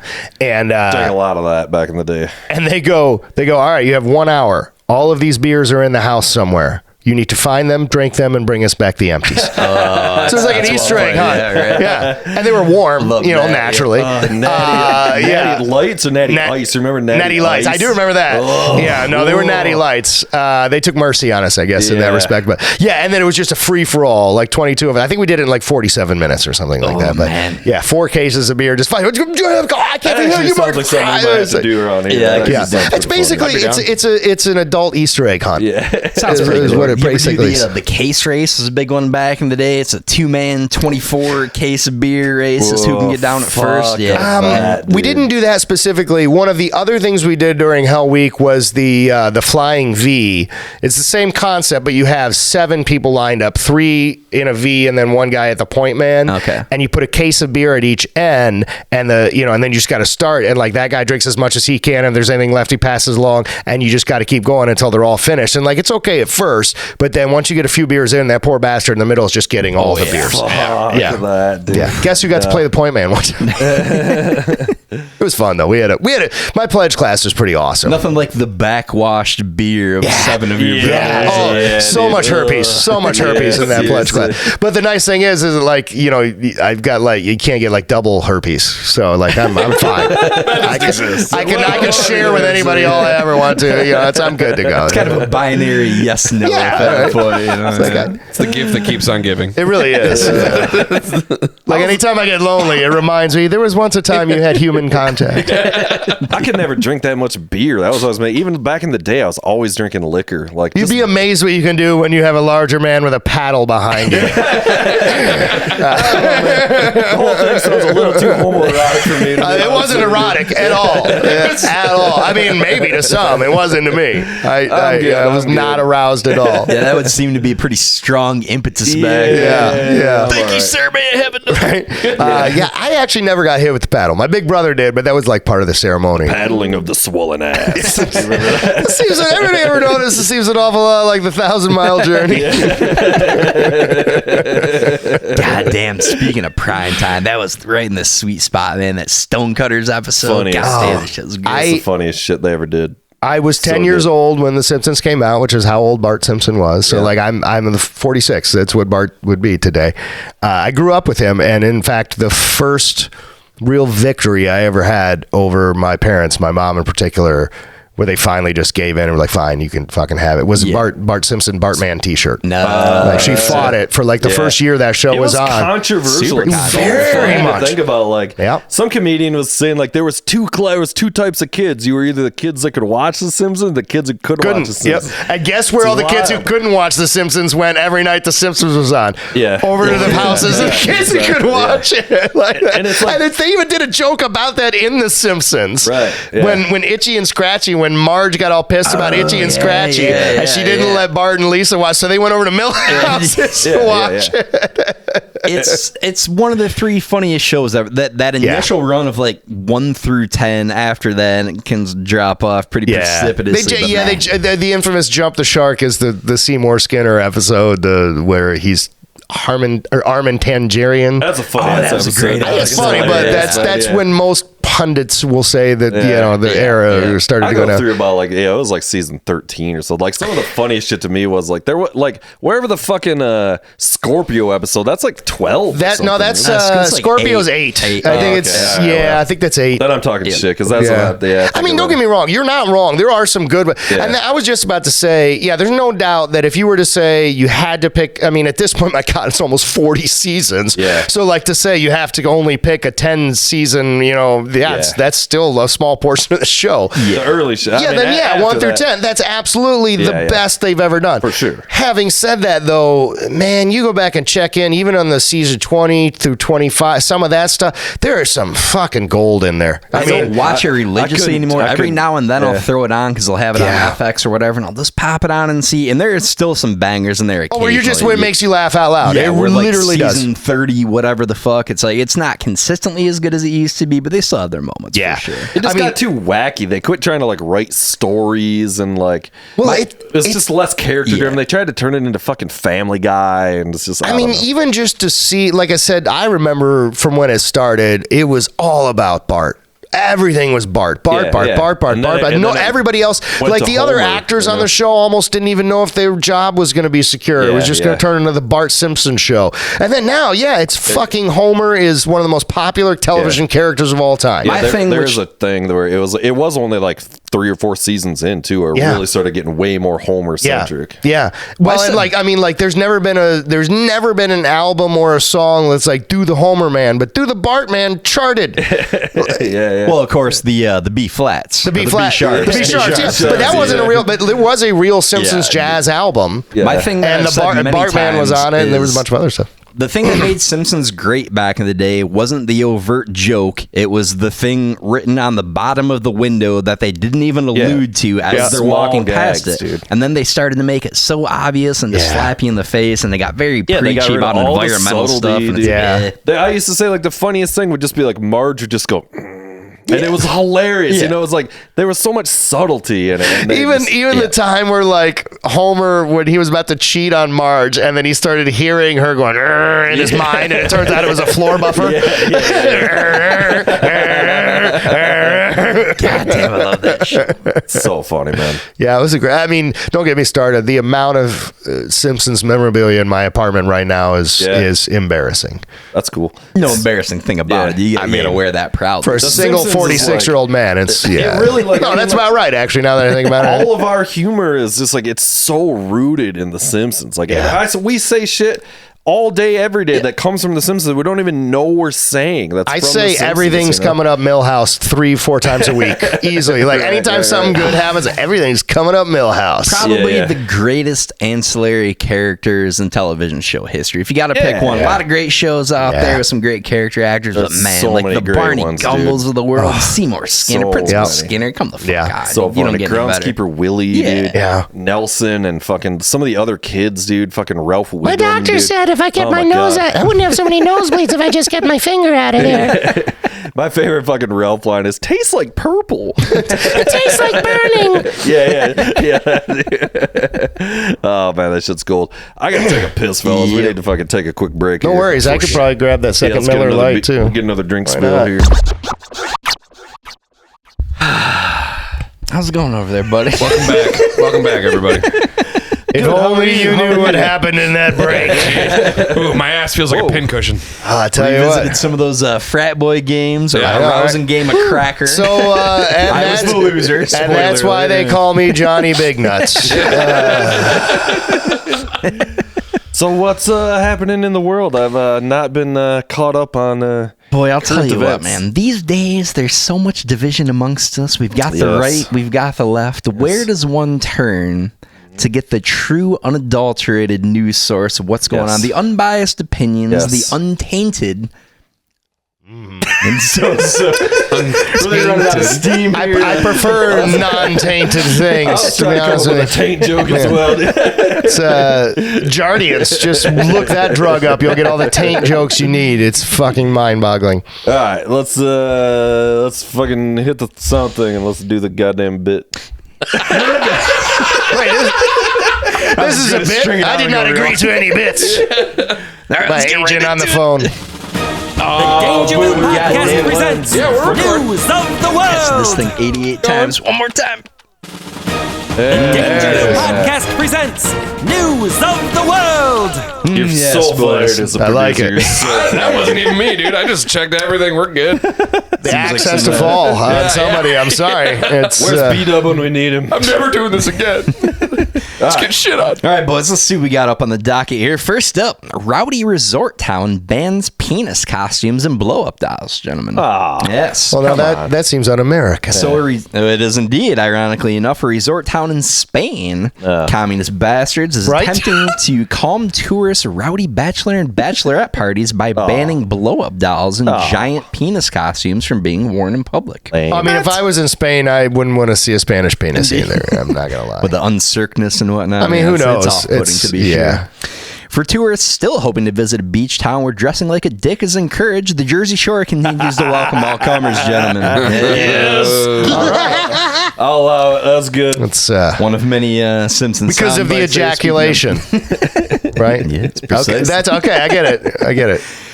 Rare Boba Fett action figure sells for a record-breaking $525,000 fucking dollars. That seems low. That seems I thought you were low. gonna say million. That seems low. $500,000, boys. An extremely rare Star Wars Boba Fett action figure measuring just 3.75 inches tall was auctioned for a record-breaking $525,000. I know that one. I know the one they're talking about. The arm firing one. Yeah. Yes. I mean, even as a kid when it was out, Yes, it was this is everybody apparently wanted that the one. holy grail of these toys. Yeah. Oh. So while the man owns now one of only two of these figures known in existence, the other auction attendees remain hopeful that they will still be able to find and play with the rarest of all prizes for a Star Wars fan. A real woman's breast. A real woman's breast. Pretty the shit out of these Star Wars virgin pretty jokes. good. The last handful of butts here. Nice. Really giving yourself the the fine side. Oh yeah. I think for two, baby. I think that Boba Fett was like a prototype. That was why there was only like 2 of them made. Yeah, it was like something like crazy. that. Seems yeah. pretty rad, but also as I don't know, man. If you got that much money to drop on a toy, like get a cooler hobby for fuck's sake. Yeah. Awesome. You don't got I mean, anything I else feel like to if you do, have that know? much money to drop, Yeah, you can it have doesn't whatever matter. fucking hobby you want. It doesn't matter at that point. Yeah. And I guarantee you, if you have enough to drop that much to drop that much on a Boba Fett toy, there's some women that are willing to have sex with you. More than likely. Yeah, one would guarantee think, it. Yeah, Yeah. I guess Only that in kinda cosplay, though. Only in cosplay. Oh, and that's a problem. Like, like Princess Leia cosplay is some of the most requested of all time. Like, that's an automatic I'm yes, more of a right? furry man myself. Like, I'm just saying, like, if you get Fox ear with the tail. That's fine. As the butt plug. But if you get into a relationship with a dude that spends $500,000 on a Boba Fett, I think it's pretty much assumed you're going to be in that Princess Leia outfit at some point or another. That's the unspoken agreement. Yeah, like you know what this was. You know what this was. Sorry, babe. The helmet stays on during sex. That's right. Yeah. Someone who loves you, just keep the helmet on. There's All probably right, some pretty that's- fun stuff you could do with the Darth Maul. A lot of little points on there. Well, and like I'm talking about the Jabba's palace. Yeah. No, we know. Like that's a good one. But I'll take. know what you're talking I'll about. take her as the bounty hunter too, though. Like with the helmet, that's fine. It's like that was a sexy, raspy, like Marge Simpson kind of voice she had. Right. Side note, I think the carbon. Like yeah, that was I think I could get down with some furry shit, dude. I think I'm Furry? gonna be on board with that. a little bit of Might Wicket, be, some of that. I mean, It's hot in there. the dude. Ewoks seem to be like pansexual. Like they didn't really care. It seemed Another like great Entourage episode. Johnny Drama nailing that chick in the furry costume. Oh, that's right. Yeah, that was a good one. Yeah. I will say this about the Ewoks: regardless of their sexuality, they're great at braiding hair. Apparently, because like Leia just comes out like what the They did good work. Loving it. All right, boys, moving right along here. Deer rescued from mini hockey net after 2 weeks. This poor fucking deer. Wow. So an animal control officer in New York came to the rescue of a buck seen wandering for 2 weeks with a miniature hockey net entangled in its antlers. As a result of its ability to actually find the back of a hockey net, the likes of which hasn't been seen in the town for years, the deer has recently been made the highest player in Detroit Red Wings history. nice, nice. Maybe not the finest. Yeah. Right? That's where we're going with that. hell was that? That's where we're going with that. Let's shit on that one. All right, boys. Couple more here. Philadelphia hosts the world's largest drag storytime event. Oh, In celebration of Pride Month. Good on them. right. So Philadelphia kicked off Pride Month by breaking the Guinness Book of World Records for the largest attendance at a drag queen storytime reading. Yeah. Happy story, yeah. The most commonly read book at a drag queen story hour? Charles Dickens' classic A Tale of Euclides. Oh, yeah, because of the sexual reassignment surgery. Yeah, Come on. That's top tier work right Yeah. there, gentlemen. Some superior wordplay out of me, as it's always. See what you you're a get. cunning linguist, I must say. All right, gentlemen. And last but not least, firefighters rescue tiny kitten from storm drain. Firefighters in Texas went underground to rescue a kitten that was trapped down a storm drain for multiple days. Yeah. Yes. How did they know it was down there? These are burning questions that must be answered, but will not be. This marks the first time ever that a firefighter has actually had to put in work to find pussy, and that, ladies and gentlemen, is you. The Dangerville Podcast presents News of the World. That's good. Also, that's a good one. Using about 18 of those same cat jokes, really rehashing the same material here. Well done. That was well played. Yes. I like that one. I'm a very funny man. Yeah, it's it's been Looks aren't everything. You're great. It stinks. It stinks. Yeah, excellent work. How do you sleep at night? On a Lens, all right. mattress full of money with many beautiful women. We got to do Okay. a couple actual things here. Lens, are you ready? Can I put you on the spot, brother? Oh, Are you Jesus ready to Christ, sure. step All up right. to the All right. producer table here? Come on, man. You got to Google it. So there was this thing about this dude driving on a suspended license who had a Zoom call, Yep. which he took from, you guessed it, his car while fucking driving. This cat was from Ann Arbor. That's It's it? incredible. That's not that bad. Why is that so egregious? He was on a suspended license. He was driving. A court driver on. Oh, it's a court thing or something? Yeah, he was You testifying didn't to say the that. judge. That was not included in the was information. I think it was. Absolutely was. Yes, yes. I mean, yes. He just said he took a Zoom call. I was like, all right. his court Zoom call. Okay. Let's take a back seat here for a minute. We'll edit that out in post. Don't worry about it. I missed that part. I will be reviewing that because that was not included. Maybe I don't know if he said it or not, but I knew the story he was talking about. So you were just like a guy with a suspended license took a phone call. Well, also hands-free driving. Another thing. Yeah, the guy's from Ann Arbor, so multiple violations here. But the judge is like, "Are you driving?" After he showed Zoom to his court appearance. This is hilarious. This is top tier work out of U-Lens right now. This is nicely done. This is impressive. It'd be better if you want full screen. Actually, that's not top tier. I love him. Are you driving? Pulling into my doctor's office. I think I saw Like the judge is incredulous. It's Big Boy from Outkast. But more importantly, he says he thought his life. And the judge is Danny Glover apparently. Like old lethal weapon, Danny Glover. Like yeah. We got to get this guy. Sir, you're calling from your. I'm too old for We this got to shit. get this guy to call into the podcast while driving. I was thinking about getting my wife medical help. That's what I was thinking. Well, call him while you're in the car, dummy. Like you're better off being late for your court appearance at that point. This guy than fucking rules. Yeah. Yeah, the whole thumbing his nose at the law. The whole thing was like I guess he tried to get it back. Like there was like literally like a mix up of paperwork at the Secretary of State's office, so he thought he was good to drive. But the court, I still love. Doesn't the judge at one point be like, "Are you the stupidest man alive?" Super funny. This shit's awesome. That is funny as fuck, dude. Let's not let the facts get in the way of a good story. No, Let's never. just, Never. Let's leave it as the guys. Right. He was an audacious motherfucker, and let's just leave it at that. Also worth mentioning, boys, Pat Sajak, the GOAT, Retired. hanging it up tonight. Yeah. Tonight is the final episode. He did. Why Yeah. are we doing this? We should be watching the fucking.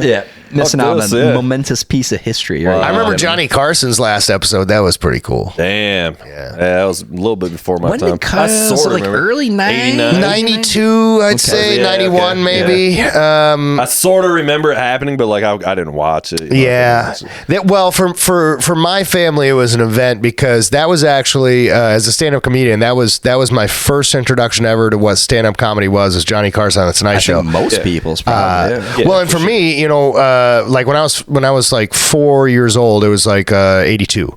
And my dad at the time, we were living outside of Ann Arbor. My dad was working in Ann Arbor as a weatherman, National Weather Service. Nice, dude. So he was early in his career, so he's working a lot of like the 4 to midnight to 8 shifts. So my mom was kind of living in this small town in the middle of nowhere out in the, you know, kind of outside of the city with these 2 young kids. And she was often left home alone at night. She got kind of scared, you know, being home alone. So my sister and I would crawl into bed and sleep with her at night sometimes. Plus, it was the only room in the house that had air conditioning at the time. So we loved it. Right. And it was the only room outside of the main room. This was 82. There was one room that had a TV, and then my parents' bedroom had a small little black and white about, you know, 9 inches or something. So we thought it was a treat to get to sleep in bed with her, especially in the summer when it's hot. But we would always fall asleep watching Johnny Carson on the Tonight Show, like for years as a little kid. So like 4 years old, I'm like, oh, this is comedy. I get it now. So yeah, then when he had his last episode, that was kind of a family event because that was something we kind of bonded over as a family all the time, was watching the Tonight Show. Well, that was back in the day when there were, you know, next to no options. It was like there was 4 channels. Yeah. Oh yeah, that was. I mean, I definitely remember the days of just the, you know, ka-chunk, and it's weird. I remember we got Ed McMahon on here somewhere. Oh, dude, I don't know which one it was. Yes, no, sorry, it's not actually Ed McMahon. It is Phil Hartman. Phil Hartman doing Ed McMahon, which he did. And Dana Carvey was Johnny, which is the superior soundbite to the actual Ed McMahon. Rest in peace, King. I did not see that one. I do remember the Leno, Conan, another Conan, and then another Conan finale, and then the Leno finale as well. Yeah, those are all tearjerkers. I love me some. I know Leno was polarizing and he was the vanilla guy or whatever. I love me some Leno. Was great, but the whole fucking pissing match with Conan was kind of ruined it for me. Yeah, it was. I mean, I remember that at the time. I was rooting for Conan. Everybody was rooting for Conan. Called like the Conan, original 12:30 Conan and South Park. It's like that's it. But also called that right when it happened. Right when they first announced him taking over the 11:30 slot. I'm like, this is not going to work in this one bit. it, like masturbating bear. That's not going to fly at 11:30. In the year 2000. The best part about the year 2000 was continuing They kept to do doing it it. after the year 2000. Well, and again, like I remember leading up to it. It was a great gag. And everybody's like, well, what are they going to do after the year? And they're like, just keep fucking doing it. You know? Yeah. So funny. Great Bamba or whatever. In the year 2000. No, it looked like the pallbearer from The Undertaker. It looked like that dude. The guy that was his manager or whatever. Man, the Bamba was the man. Yeah.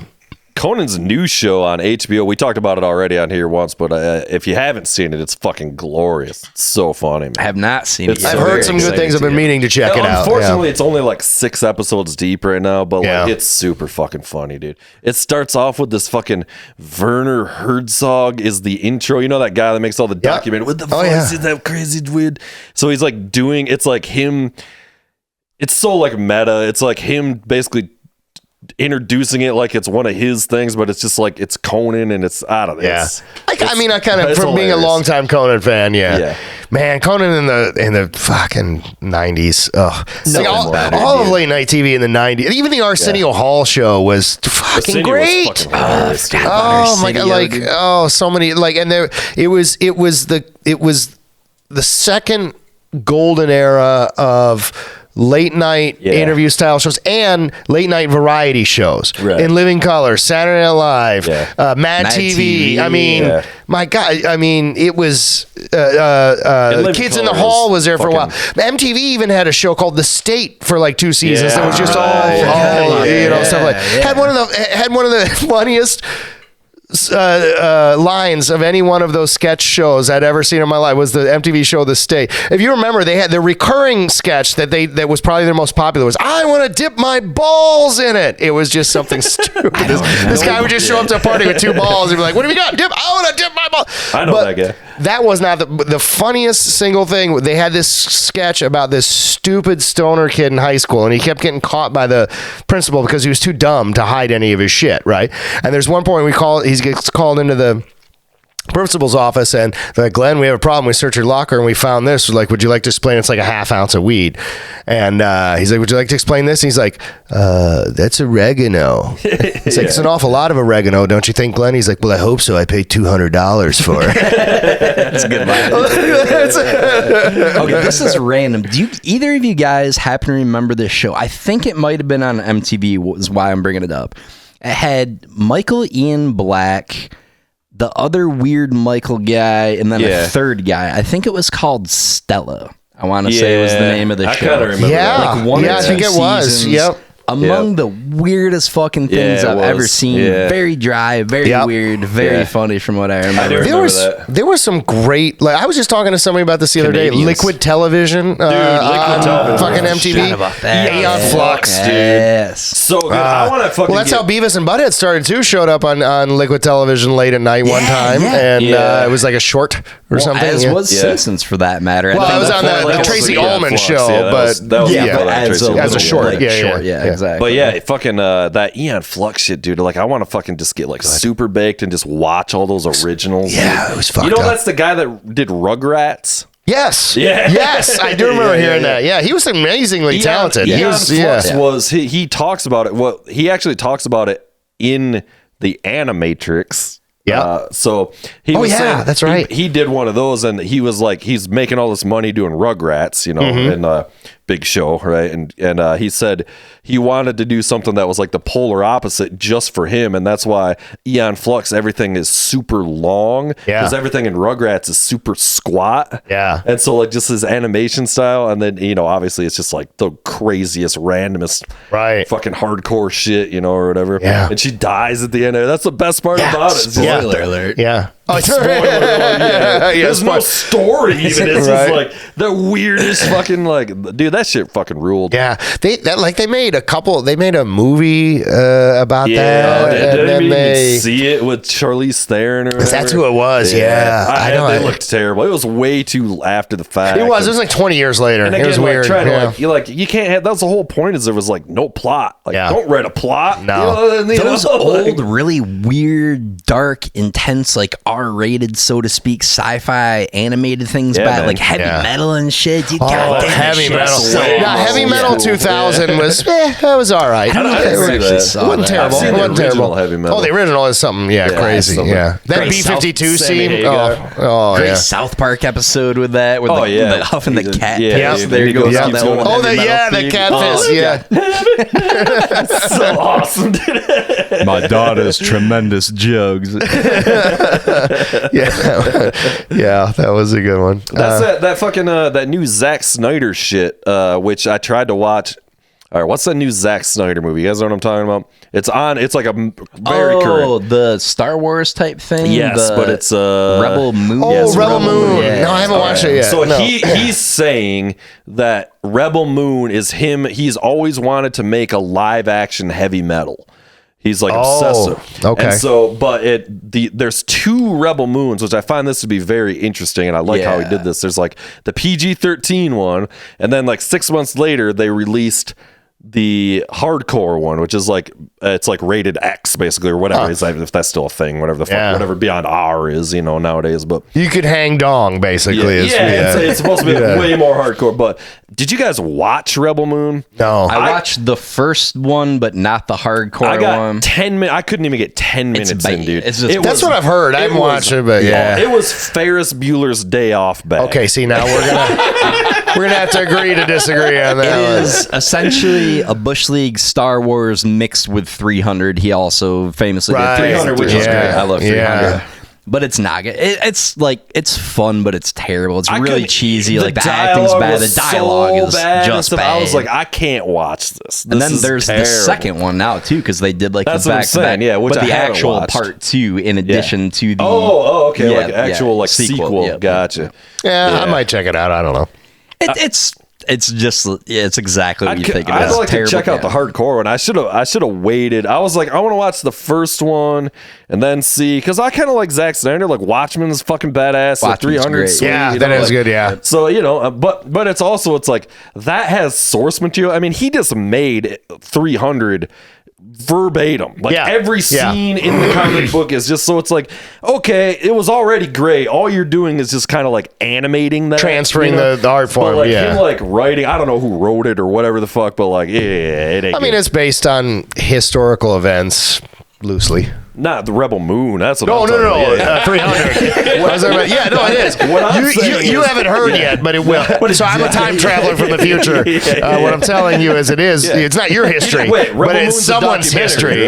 But not yours. I thought that was a documentary. It will be eventually when you catch up to it. 300, I think, was one of the first movies to go basically full CGI. Like obviously people were using it here and there. Green screen. Like the entire movie was shot on green screen and then it's all animated. He said there's only one scene that's not on green screen, and it's when they're all fucking riding the horses at full gallop because they couldn't get the horses up to speed in front of green screen, so they had to go shoot that outside. But 300's a lot of fun though. It is. It's visually entertaining. That's what I'm saying. Is that already existed, so he just made that. And I mean, and that's cool. It's not actually entirely that unhistorically accurate either. Like it's not one of those movies where they just take something that happened in history and Hollywoodize the shit out of it. Like no, 300 soldiers really did like they had the perfect setup, this narrow little entrance, and they just kind of phalanx. Famed phalanx. Yeah, that's I'm a huge military history even the shit with the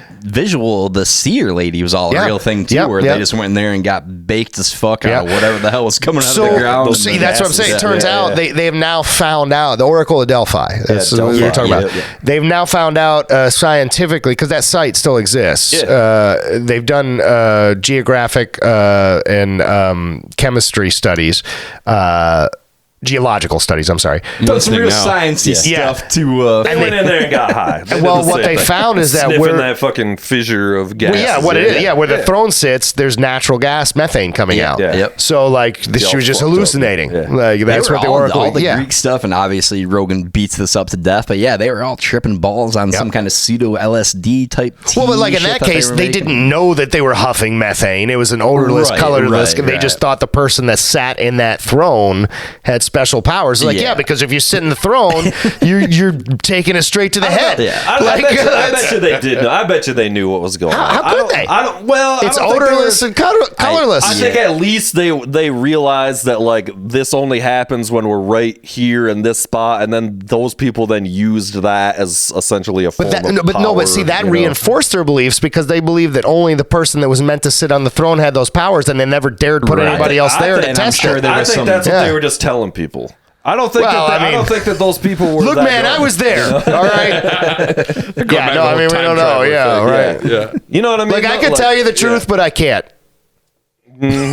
I'm just making shit up. I have no fucking idea. No, I mean, obviously nobody was ever there. But like, you look at most of their beliefs, and they thought anybody that had any special ability was like part God.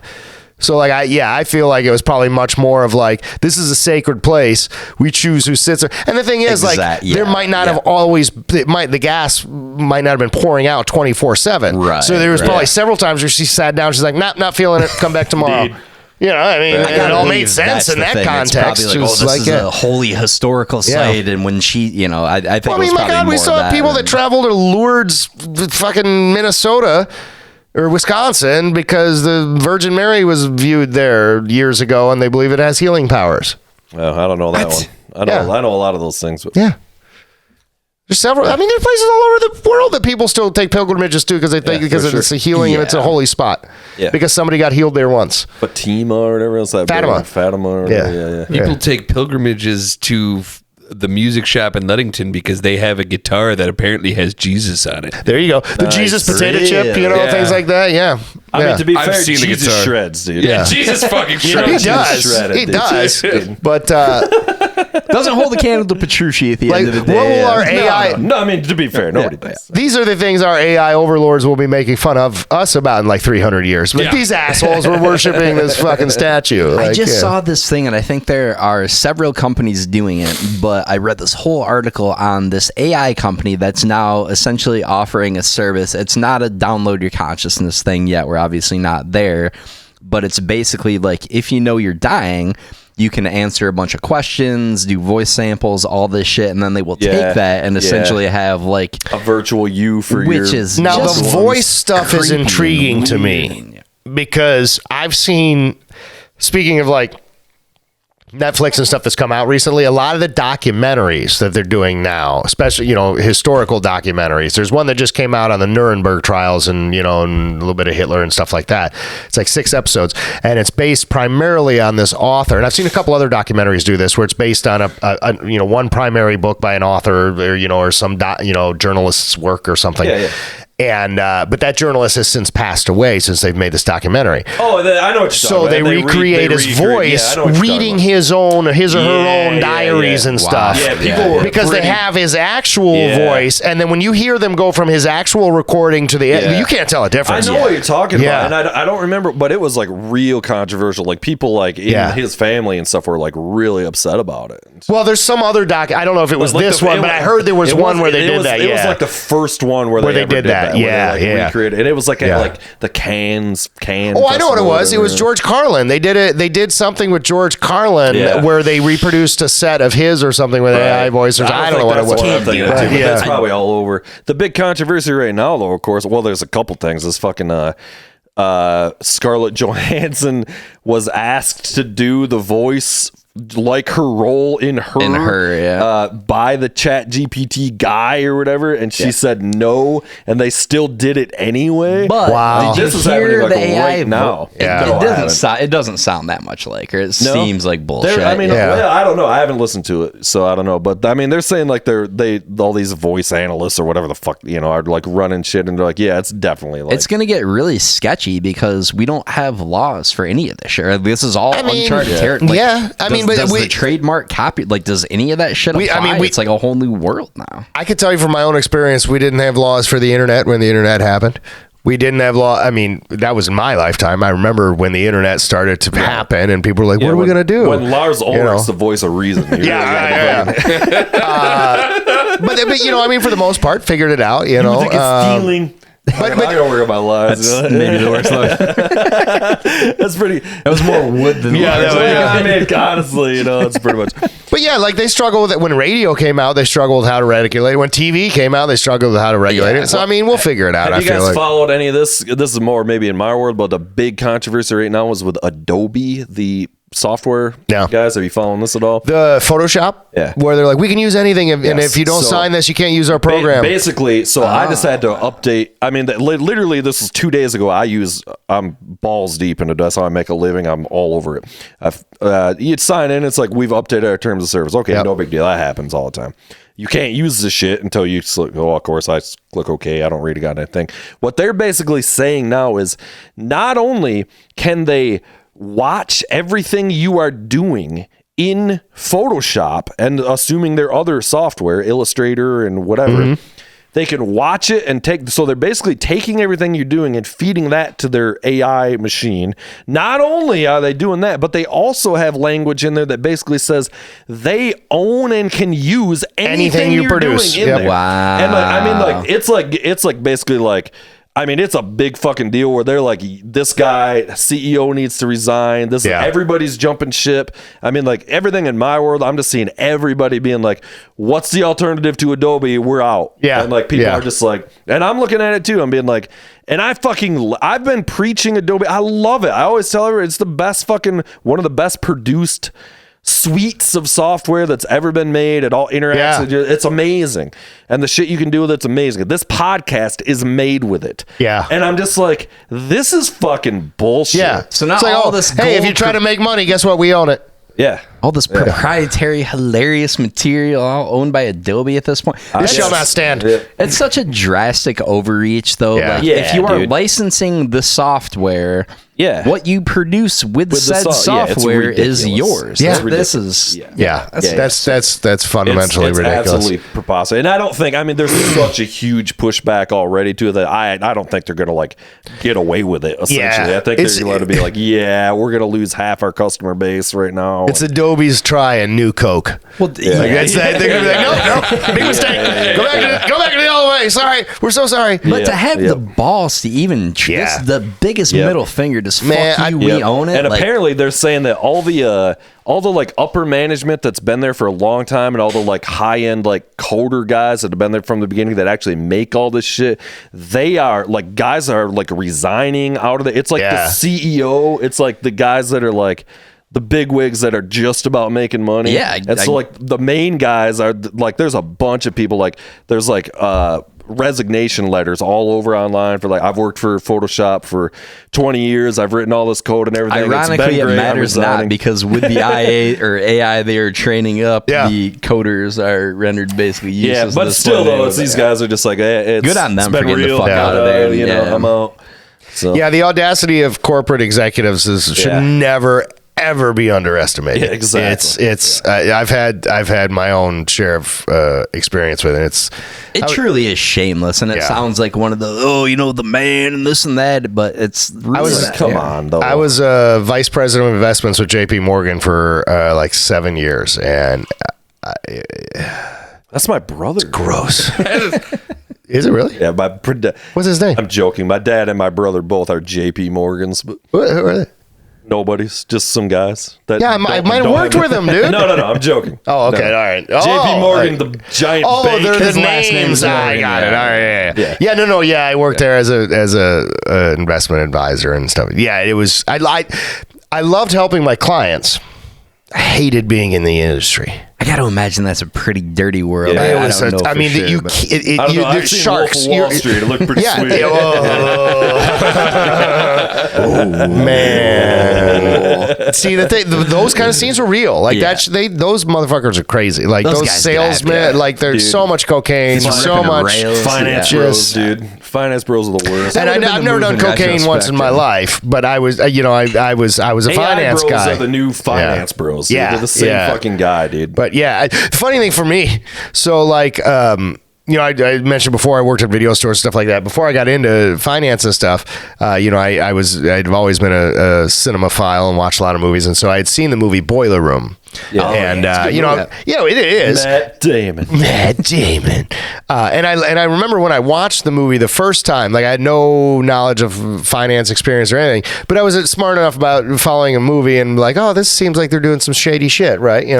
And then several years later, I went and I got my Series 7 and 66 and all the shit that they got in their movie, basically, that they're talking about when I got into finance. And I went back and I watched it again, and like every 30 seconds, I'm like, oh, fuck, you can't do that. Oh my God, that's so illegal. Like it was mind-boggling. Underrated finance movie is a flick called Margin Call. Have you seen Margin Call? I have seen Margin Call. Great movie. That's about the short selling crash. Yeah, that's when I was in the industry. Oh, great time to be there. I started in October of 2007. Ooh, that's unfortunate.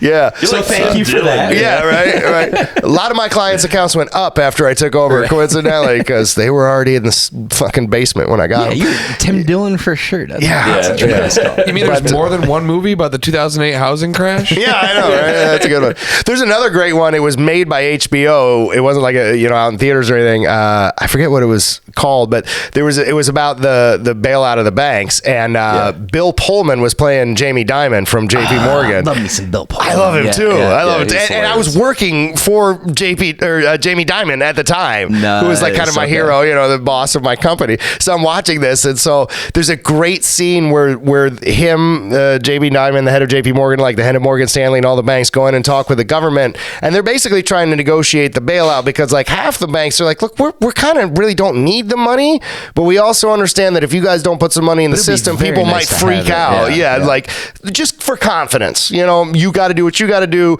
Let's not overdo it.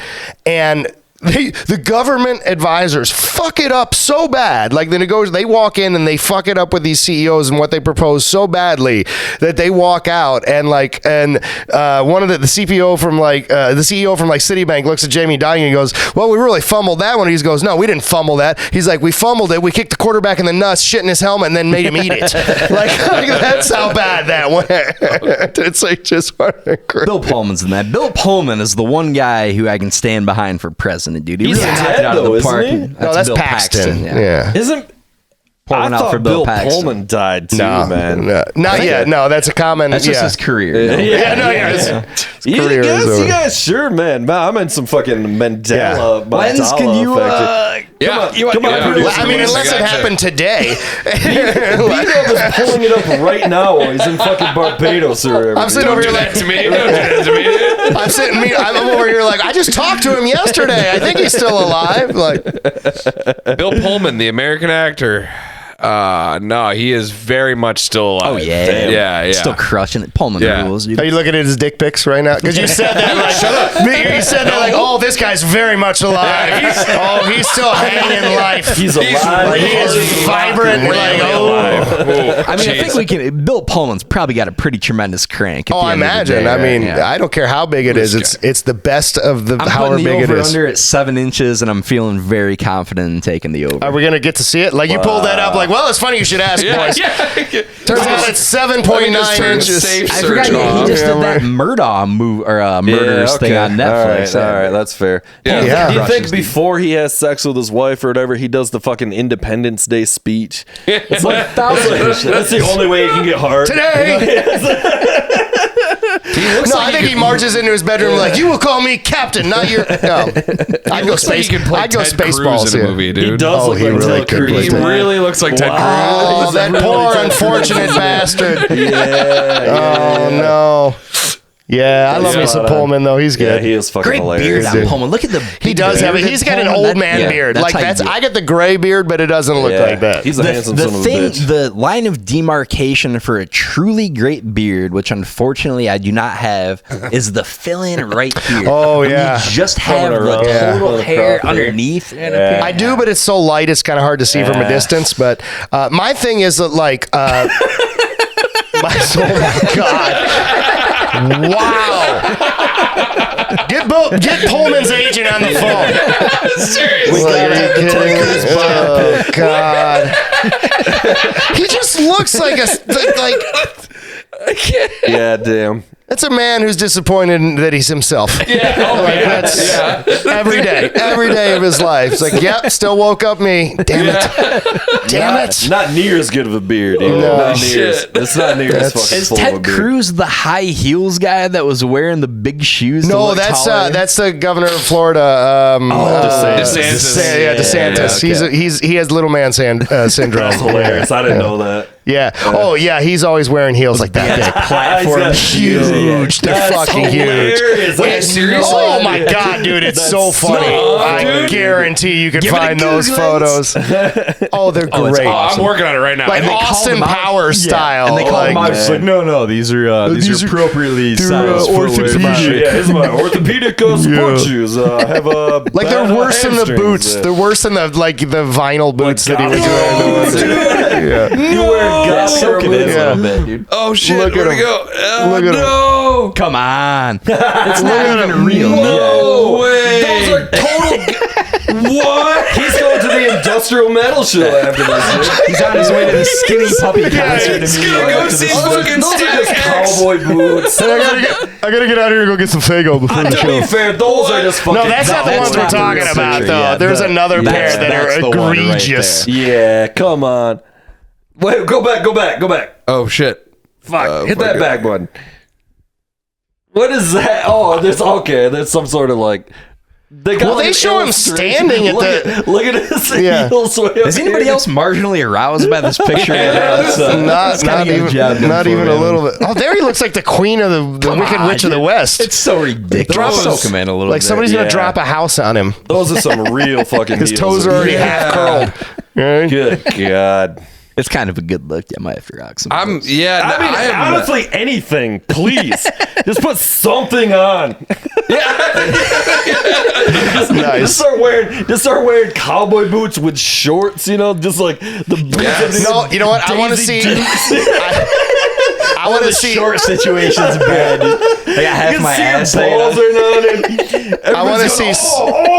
I want to see socks and thong sandals. That's what I want to see right there. A little bit of zinc oxide on the nose. I'll go full tourist. Yeah, put that right there. Yeah. I would be remiss to not point out the fact that the views have gone up precipitously since the feet have come out, dude. baby. Yeah. Is that what it I is? get mad calls from Foot Finder. I mean, I can break these out if you want. Foot right there, Jesus gentlemen. It's a Christ. slender, I got like dainty yet manly Please foot. don't. I got furry hobbit toes. I don't know if that like attracts anybody or anything. I have paddle hobbit feet. If it exists, there's a kink really for do. it, dude. Yeah, no, I say.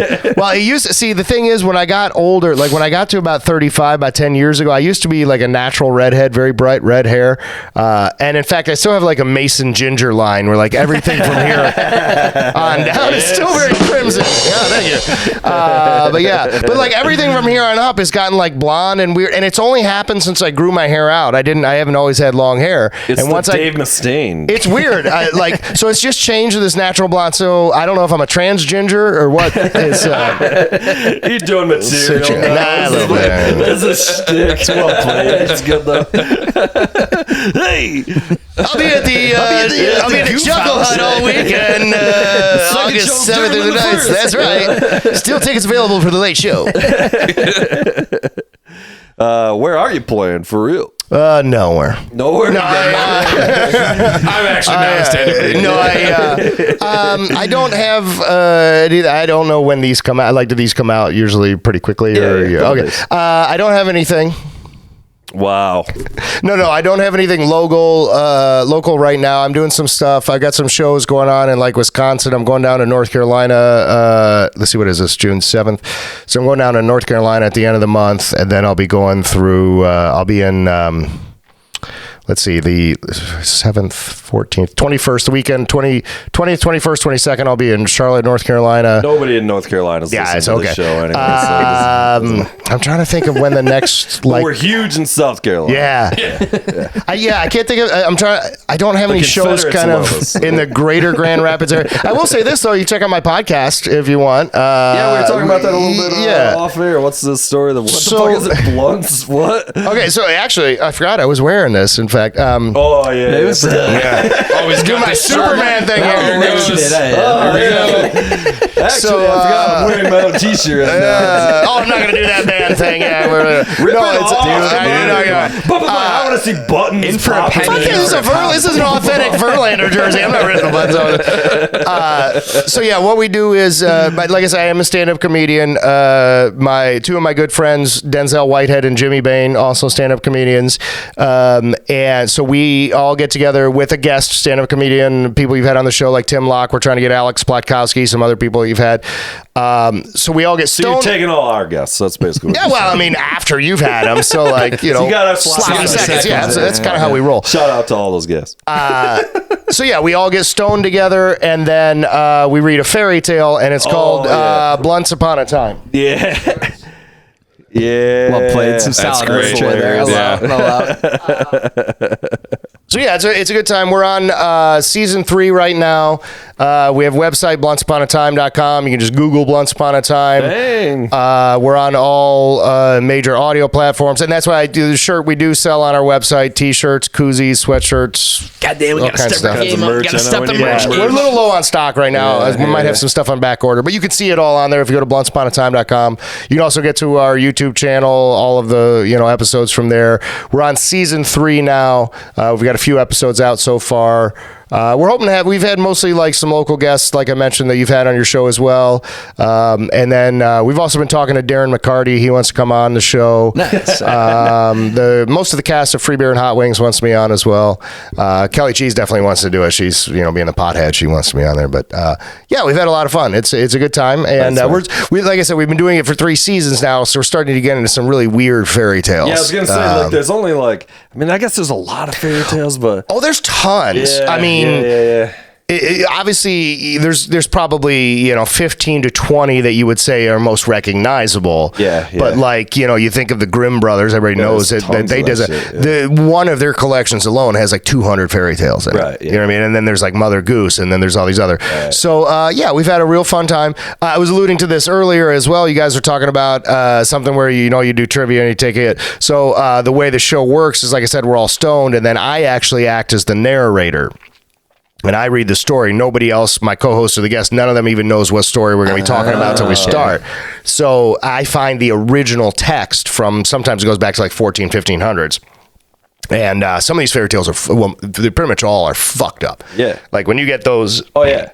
They're dark original text. They're dark, but they're still meant for children. You know what I mean? In their time, were they? They were. They really were. And so I'll give a little background stuff, and we'll read through it. But then at each point in each tale, we have 3 fairy tale trivia questions, which everybody has to take a hit of whatever we're smoking. Oftentimes we're sponsored by dispensaries, and we have whatever they gave us to smoke that episode or stuff. So we have to take a hit and then answer those questions. So it was funny when you said that. Frankly, sounds like a far superior podcast. I don't know about any of that. No, it's fun though. I mean, we have a really good time with it, and you just gonna start reading the Bible on there. You're not the first person to ask us. Are you ever gonna do the Bible? I'm like, maybe we wanted to do like a 9-hour, 9-part episode or something. But yeah, no, it's crazy because even a tale like Cinderella, as we know it, actually has its origins in 2000 BC in a Greek, myth about, whatever lesson it was. Greek German shit that we repurposed. Oh yeah, and all of that. I mean, Cinderella was a Russian. Yeah, well, there's many versions. There's so many folk tales. They're word of mouth passed along for so many generations, and then somebody just writes them down, and that's why they get famous. Like the Grimm brothers. For example, they were one of the most upfront about saying we didn't write most of these tales, we just collected them, we heard them, we collected them, we popularized them, but some are originals, like Hans Christian Andersen, The Little Mermaid. That was an original tale. That was the first episode we ever did, actually, season 1, episode 1. Kate Carmody, I don't know if you know her, she was a local comedian. She lives out in Seattle now, I think. But yeah, so some of them are originals, but yeah, you have the Disney ones that you think and most of the time the originals are far darker. Oh yeah, and crazier than the Disney homogenized version. Right. But that's not always the case. Sometimes what they've made decisions in what they've produced in the Disney version is like, that wasn't in the original. Why the fuck did you have to go there? Like that was dark. Damn. Like you didn't have to do. Disney made it fucked up. You know what I mean? Like sometimes. No, give me an example. I'm trying to think. Okay, so let's see. Oh, so Snow White, for example, that was the first Disney movie that they ever did. Yeah. In Snow White, they had this scene at the end where the prince like goes and fights the evil witch. She like turns into a dragon or something, and he has to like slay her. Man, I don't remember it. Yeah, after she feeds her the poison apple. Sleeping Beauty? Sleeping Beauty. That's what it was. Yeah. Because that's the dragon. That's what it was. The dragon. Yeah. All right. Yeah. So Disney made it where like, the guy has to go and murder her. In like the actual original tale, like no, she just leaves. They talked it out and everything was fine. Like she just like they rescue the princess, but they just run away. Nobody dies. I always thought they made it totally violent and a murder that didn't have to be there. I always thought it was weird that they cut out the 7 dwarf gangbang though. Yeah, they did. That was an epic scene, really. Like when you read the original, it's pretty hot. Especially with like it's all of 50 Shades of Grey. All of the footnotes and the context about what the author was thinking at the time. Yeah. Grumpy fucks, dude. Yeah, he does. Yeah, he totally does. He's a dude lays dick for sure. He's grumpy because he can't find anybody to handle that meat. Those pharmaceuticals at the table. That's the fucked up thing about Snow White, though. Actually, now that I remember it, and a lot of the more major ones were season 2, which was like 2 years ago, and we're stoned when we're doing it. So I'm a pot-riddled 46-year-old. I'm trying to remember this stuff. But like the original Snow White, it literally says in the text, because we all know the tale about how the witch is like, oh, who's the fairest in the land? And so apparently she's doing this every year, and the mirror is always saying, you are. You conceited bastard. Yeah. And then one year. Shout out to DOWG. I'm too old. I'm too young for you, bitch. Got the hat. That was the first CD I ever owned, was Doggy Style. Nice. Yeah, that's huge first album. Anyway, so in the original text of Snow White, like the queen keeps asking, and then the first year that somebody shows up in the kingdom that's hotter than her, it's Snow White. Yeah. But the mirror says like, oh, you're not the hottest in the land anymore, and the queen's like, oh, who is? And the mirror's literally like, oh, this 9-year-old. This 9-year-old is the hottest now. She turned 9, she became the hottest. Like she's way hotter than you. Like as an 8-year-old, but now she's 9. She's really coming to her own. Yeah, she's fucking hottest in the land. Yeah. Like, yeah. But it's okay because she gets to the ripe old age of 13 by the time the prince finds her dead body and then takes her away. And that's the other fucked up is like she dies, she eats the apple, dies. She's in a coffin, and the dwarves are just kind of hanging out. And this prince comes by, and he's like, "What's going on here?" And they're like, "Oh, she's dead." And the prince is like, "All right." That's a pretty nice. Can I kiss her? No, he doesn't kiss her. That's the thing. He doesn't kiss her. He never kisses her in the original tale. There's never a kiss. Can I kiss her? No. There's never a kiss in the original. I don't. Spoiler alert. He looks at it. He's like, that whole coffin setup's pretty nice. And they're like, yeah, that's our own handiwork. Don't touch that shit. And he's like, all right. Yeah. He's like, we're really good at woodworking. He's like, yeah, I can't. Okay, cool. But we are 7 dwarves. What about the body? Like, you can take that. You can just have that. Nice. So he takes the fucking body, and as they're transporting it, they hit a bump, falls off the carriage. That wakes her up. What? There's no kiss. There's no kiss. Yeah.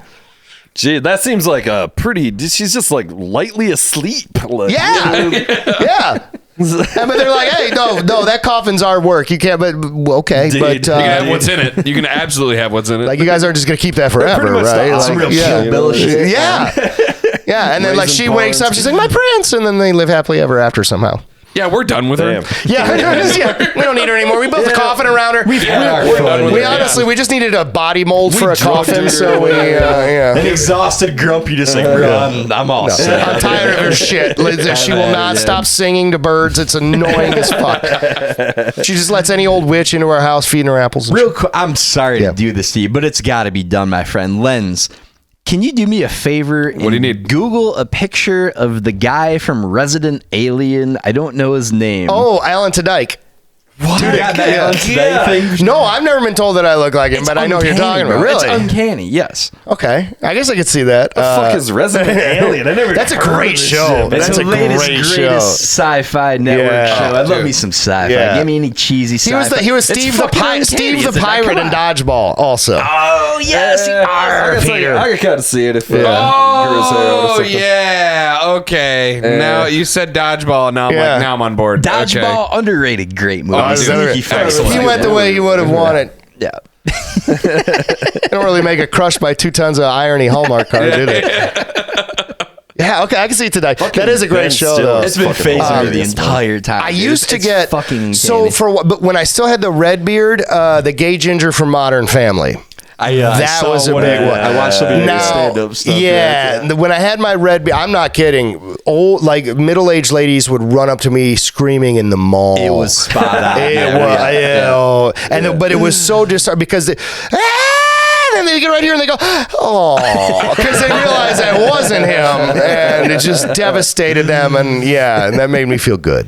I always, and then they'd say, well, can we take a picture anyway? And they're like, yeah, and then the crowd would start to form, and it was fucking funny. That's hilarious. But I used to get that a lot. Also, way back in the day when I was younger, when he was still playing the goalie for the Red Wings back in the Darren McCarty era, Chris Osgood. Oh yeah. I was told I look like him quite a bit too. Yeah, actually, that's the problem. If you pull him up, that's probably the one I still look the most like is Chris Osgood. He doesn't have long hair or anything, but yeah, no, I've never heard that to Dyke, but I can see that now. Yeah, it's funny that you know that name. That's such a random show. Like, I love him though, and I love the show Resident Alien. It's good fun. It's Chris Osgood, the hockey player. Yeah. Okay, that guy. Yeah, back when I used to have red hair and stuff. Yeah. No, as a young man, I looked like that. I looked exactly like that as a young man. I really did, because that's probably him in his mid-20s. God damn, how young that fucking dude is now. I remember when he was playing, Yeah, but that's what I looked like as a young man when I was all shaven and stuff.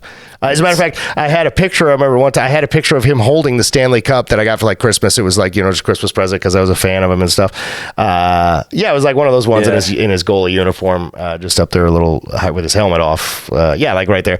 Anyway, so he was like holding the Stanley Cup like this. He did look like a bit. I went back to my fraternity in college after Christmas, and so I like put that up in my room on the wall as a decoration, and every single one of my fraternity brothers like, oh, that's pretty cool, but how much did you pay to get your head superimposed?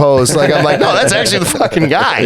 Like, I would have people in bars asking me for autographs all the time and stuff. That's hilarious. You should have charged him, dude. You should have charged him. I mean, there was a couple of hot moms where I'm like, yeah, what's your kid's name? Right. Did you see that guy that he apparently did some shit? He looks just like Dave Grohl.